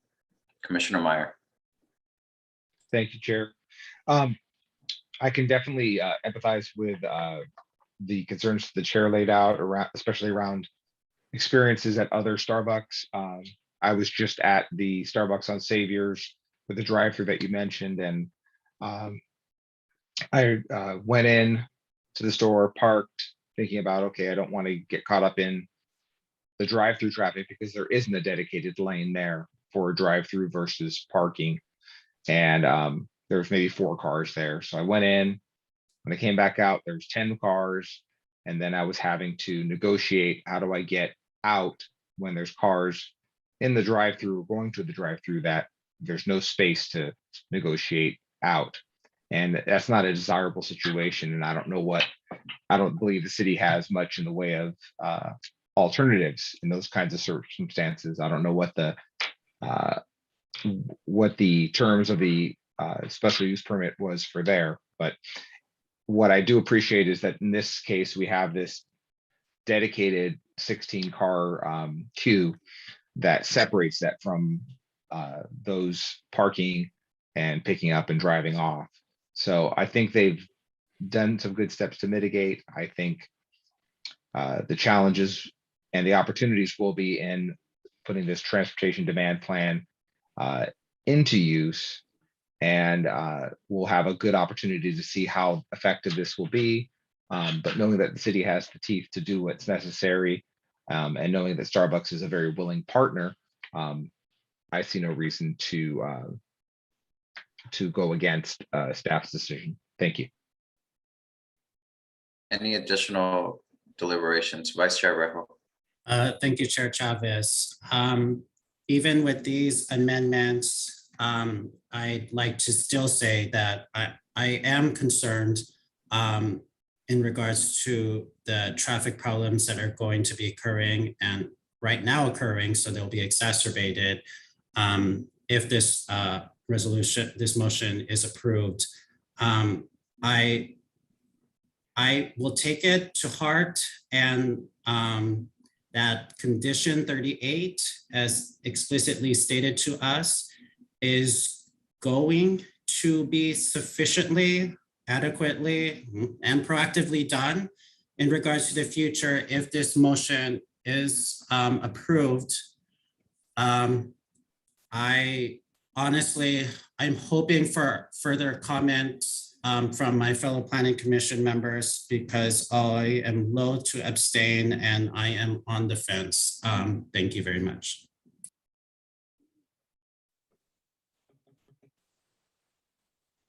Any additional deliberation? Again, I'll just reiterate something. I know it's just beating the drum, but this project does create a lot of concerns safety-wise. I understand staff's position that it is a living document for their transportation demand management plan, but at the same time, it is unrealistic based off of experiences. I go to Starbucks just like everyone else, but the issue that I have is the impact that it will have on the surrounding community and the area. We all know, and we've already been told that this is an area that has a huge traffic issue. You know, I think back of when myself and Commissioner Meyer, when we had the housing project just up the street from this location, that this was one of our biggest concerns as well. So I don't believe this transportation management plan meets everything. I don't believe their intent is going to be enough to not have it impact the other motorists in the area. I know it was mentioned that there's other Starbucks locations, but people are a creature of habit. They go to where they feel comfortable and where it's going to attempt to save them the most time. So they're not going to go and travel elsewhere. Those are my comments. I've already said everything I had in regards to it and what my concerns were and the reason for me proposing my intent for denial. And those still continue to be my concerns and will influence my vote. Is there any additional deliberation on that motion? Seeing and hearing none. Madam Secretary, if we can have the roll call, please. Commissioner Lopez, Aye. Commissioner Nash, Aye. Vice Chair Olwejo, No. Commissioner Connolly, No. Commissioner Meyer, Yes. Chair Chavez, No. a motion fails. So Chair Chavez, this is Scott Colwitz. If I could hop in here for a second. We've now had two different motions that were seeking polar opposites of a decision, and both motions have failed. We currently have 6 planning commissioners that are with us this evening. If the planning commission wants to try again with some other negotiated settlement between yourselves, you have the absolute right to do that. You also have the ability to continue this item to a future meeting when we believe we will have 7 commissioners. We have been informed by one of your commissioners that they will not be available to attend your next meeting on November 18th. We haven't taken a fuller query to see if we're going to have an odd number on that date, or if we should even look maybe past that into December 2nd. I believe it's December 2nd would be your meeting after that. So I just wanted to put those out there as potential options for the commission as a whole to consider. Thank you, Mr. Colwitz, and I'll go based off of the hands that came up first. Commissioner Nash. Thank you, Chair Chavez. Because the two motions that have been made are indeed polar opposites, but you know, one says yes, that this is an appropriate site for this business, and The other says, no, this is not an appropriate site. So I really don't see any way that we can negotiate or bargain our way to some sort of settlement. So that leaves us with a postponement, but we definitely need to be sure that we have a full contingent of planning commissioners, so we don't deadlock 3-3. That's not fair to the applicant, and it's not fair to staff. It's not fair to us. So that really concludes my statements. And I do want to end with saying that I really appreciate everybody's comments, and I fully understand the concerns of Chair Chavez and the other commissioners who voted for his amendment. But this site will always be problematic, no matter what we put in there.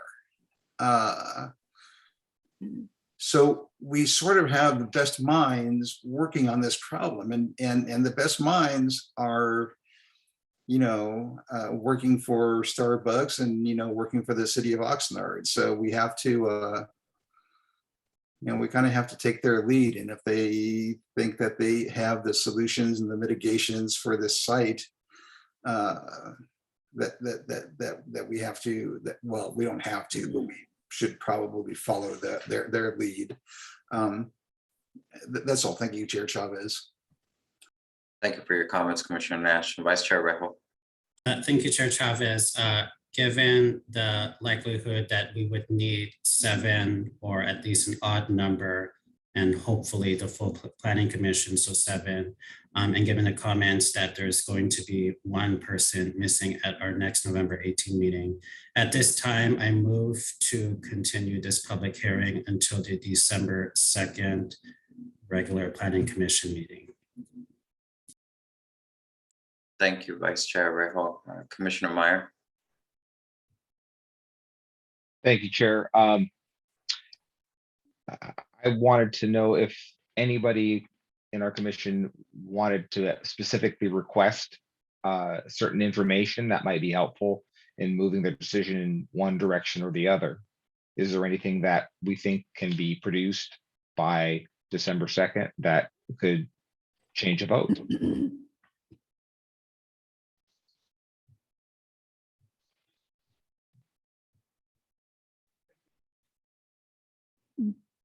I'm kind of waiting on staff. I heard the microphone go off. I wasn't sure if they had something to say or not. Chair Chavez, this is Scott Kolwitz. That request is appropriate. We can work with an applicant team if there are any items that the Planning Commission wishes for us to bring back on December 2nd. Okay, so just to be clear, we have a motion that's on the floor by Vice Chair Rejo that needs a second in order to continue this item, this public hearing, to our future date of December 2nd. Commissioner Dr. Lopez. I'll second that motion. Thank you. Okay, it's been moved and seconded, and is there any deliberations on that motion? Vice Chair Rejo. Thank you, Chair Chavez. Given the comments by Mr. Kolwitz, my initial topics, which could help fellow commissioners sway their opinion one way or another, would be the processing or implementation of condition number 38, especially in regards to other examples or around the city.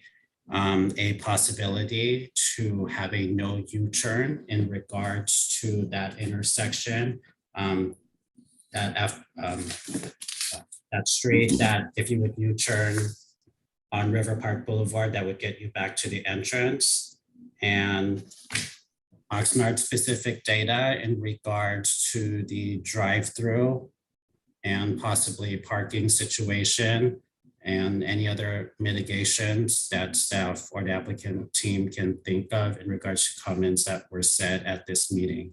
Those would be my initial possible topics. I'm not sure if that needs to be a formal amendment, but I can make it so after if there is other comments from my fellow planning commission members. Thank you. Chair Chavez and members of the commission, no, that does not need to be a formal amendment to the motion. Staff heard the request, the applicant team has heard the request. If there are any other items that are requested by the commission, we're scribes, we're taking notes here, and we can continue to do so. So if anyone else has other requests for information, please let us know. Thank you for that explanation, Mr. Kowitz. Thank you, Chair. That's all I have. Thank you. Is there any additional comments for staff or the applicant team to bring back? Seeing and hearing none, Madam Secretary, if we can have a roll call on postponing this public hearing to a date certain of December 2nd. Commissioner Nash. Thank you, Chair Chavez. I was a little bit late on the uptake. I've always wondered why this site was blocked off from accessing the parking lot of the business area just to the north of it. And I would like to hear the reasoning behind that. If staff could also include that in their future presentation, because that would seem to alleviate some of our concerns if we provide a third way to access this site. And I don't know if the business involved could work out something, or if there's an underlying reason why we can't do that. Just a thought. Thank you, Chair Chavez. Thank you, Commissioner Nash. Madam Secretary, another roll call, please. Vice Chair Wejo. Aye. Commissioner Lopez. Aye. Commissioner Connolly. Yes. Commissioner Meyer. Yes. Commissioner Nash. Yes, and please, everybody RSVP. Chair Chavez. Aye. Motion passes. Thank you for that. And sorry, applicant team, we will see you back again in December. So we'll go ahead and proceed with our agenda to our next item, which is study sessions and reports. Nothing is listed. And we'll move into planning commission business. Commissioners, any business to bring before the commission? Vice Chair Rejo. Thank you, Chair. I have two items. Last month, I was excited to have been appointed and approved by the Oxnard Union High School District to be an at-large member of the Measure A Bond Citizens Oversight Committee.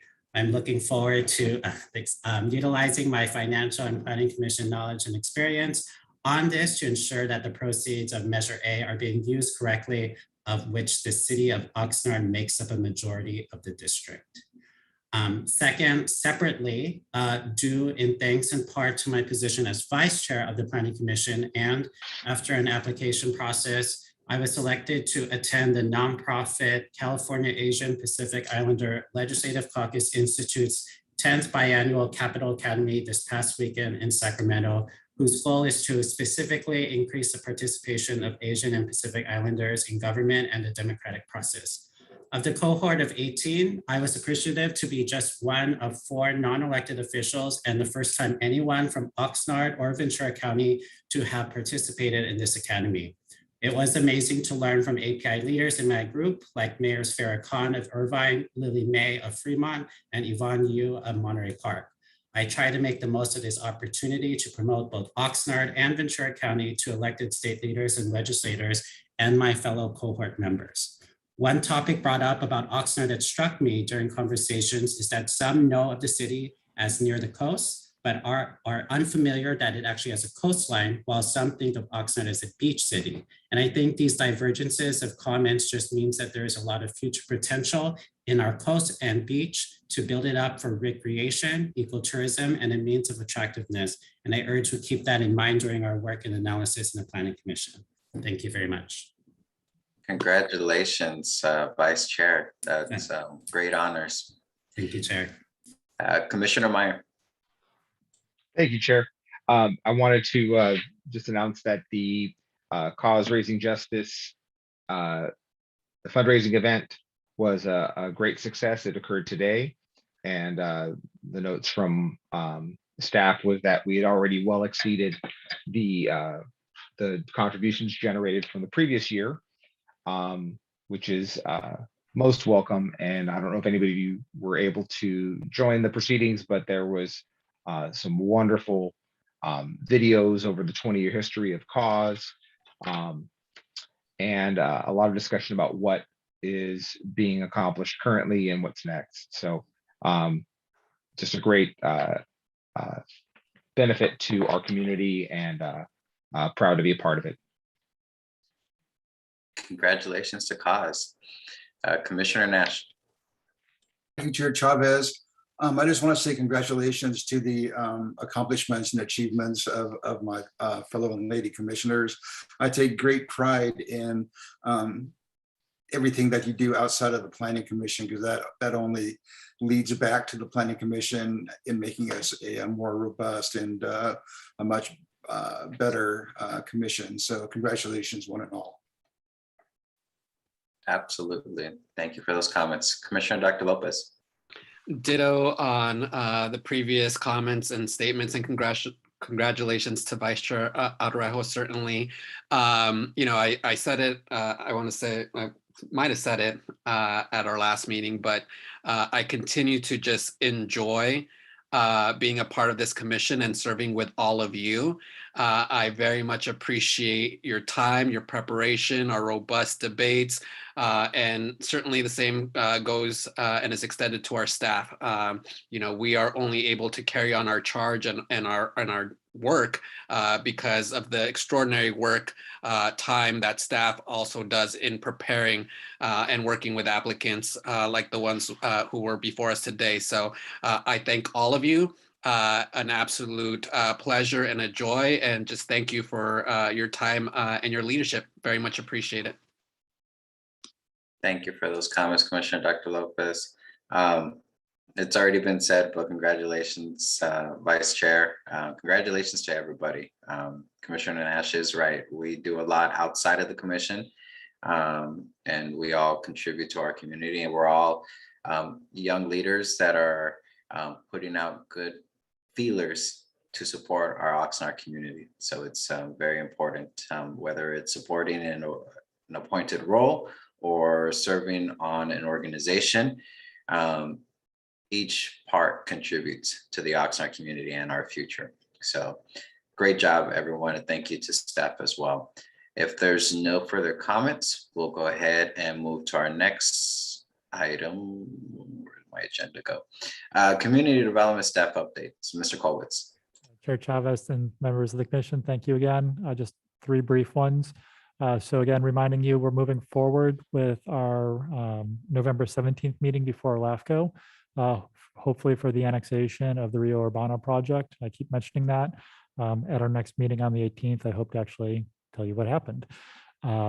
So that's the transition then to your November 18th meeting. It's your next meeting. There's only two items that we have on that calendar. One is for an alcohol use permit for the Victoria Market. It's essentially a convenience store. So you'll see that one before you. There's also a 90-unit residential project that we're going to be bringing before you called Portofino Place. It's 5th Street and Portofino, essentially the south side of the airport to place you. There was a prior environmental document that had been written for that project, and we're writing an addendum to this one. I'm expecting that addendum to be completed in its entirety with final edits as of tomorrow. And it's our intention to go ahead and share that with you ahead of time, just so you have, if you wish to have early reading, you can. So just please know that as we're prepping for the next meeting. And then we also just look forward to celebrating our veterans with you on Veterans Day, whether you're celebrating it with others or independently, just show our thanks and praise to them. So with that, that'll conclude staff's comments. With one other comment is we all appreciate the seriousness that you took your charge today. We haven't had too many split votes with all of you, and staff really appreciates the robustness and the respect that you provided to each other, the applicant, and to staff. So thank you for all of that, and we look forward to working with you at our next meeting. So thank you. Thank you, Mr. Colwitz. Mr. Colwitz, just one quick question. If possible, if we can get a link to the meeting for LAFCO or whatever form that they hold their meeting, I would like to see how those proceedings play out for that particular project for Rio Grande. Yeah. That's I'm happy to send the agenda to all of you, and that has the participation protocols for them. sounds great. Is there any questions for Mr. Colwitz? Seeing and hearing none. So let me see. Since there's no further business before the commission, and if there's no objection to adjourning, we will adjourn to our next meeting date on Thursday, November 18th, 2021 at 6 p.m. Again, thank you, commissioners, for all your hard work. Thank you, staff, for your hard work. And everyone, please be safe. Thank you. Y'all Thank you. take Bye, care. everyone. Good Good night. night. Thank you. Good Thanks, night. everyone.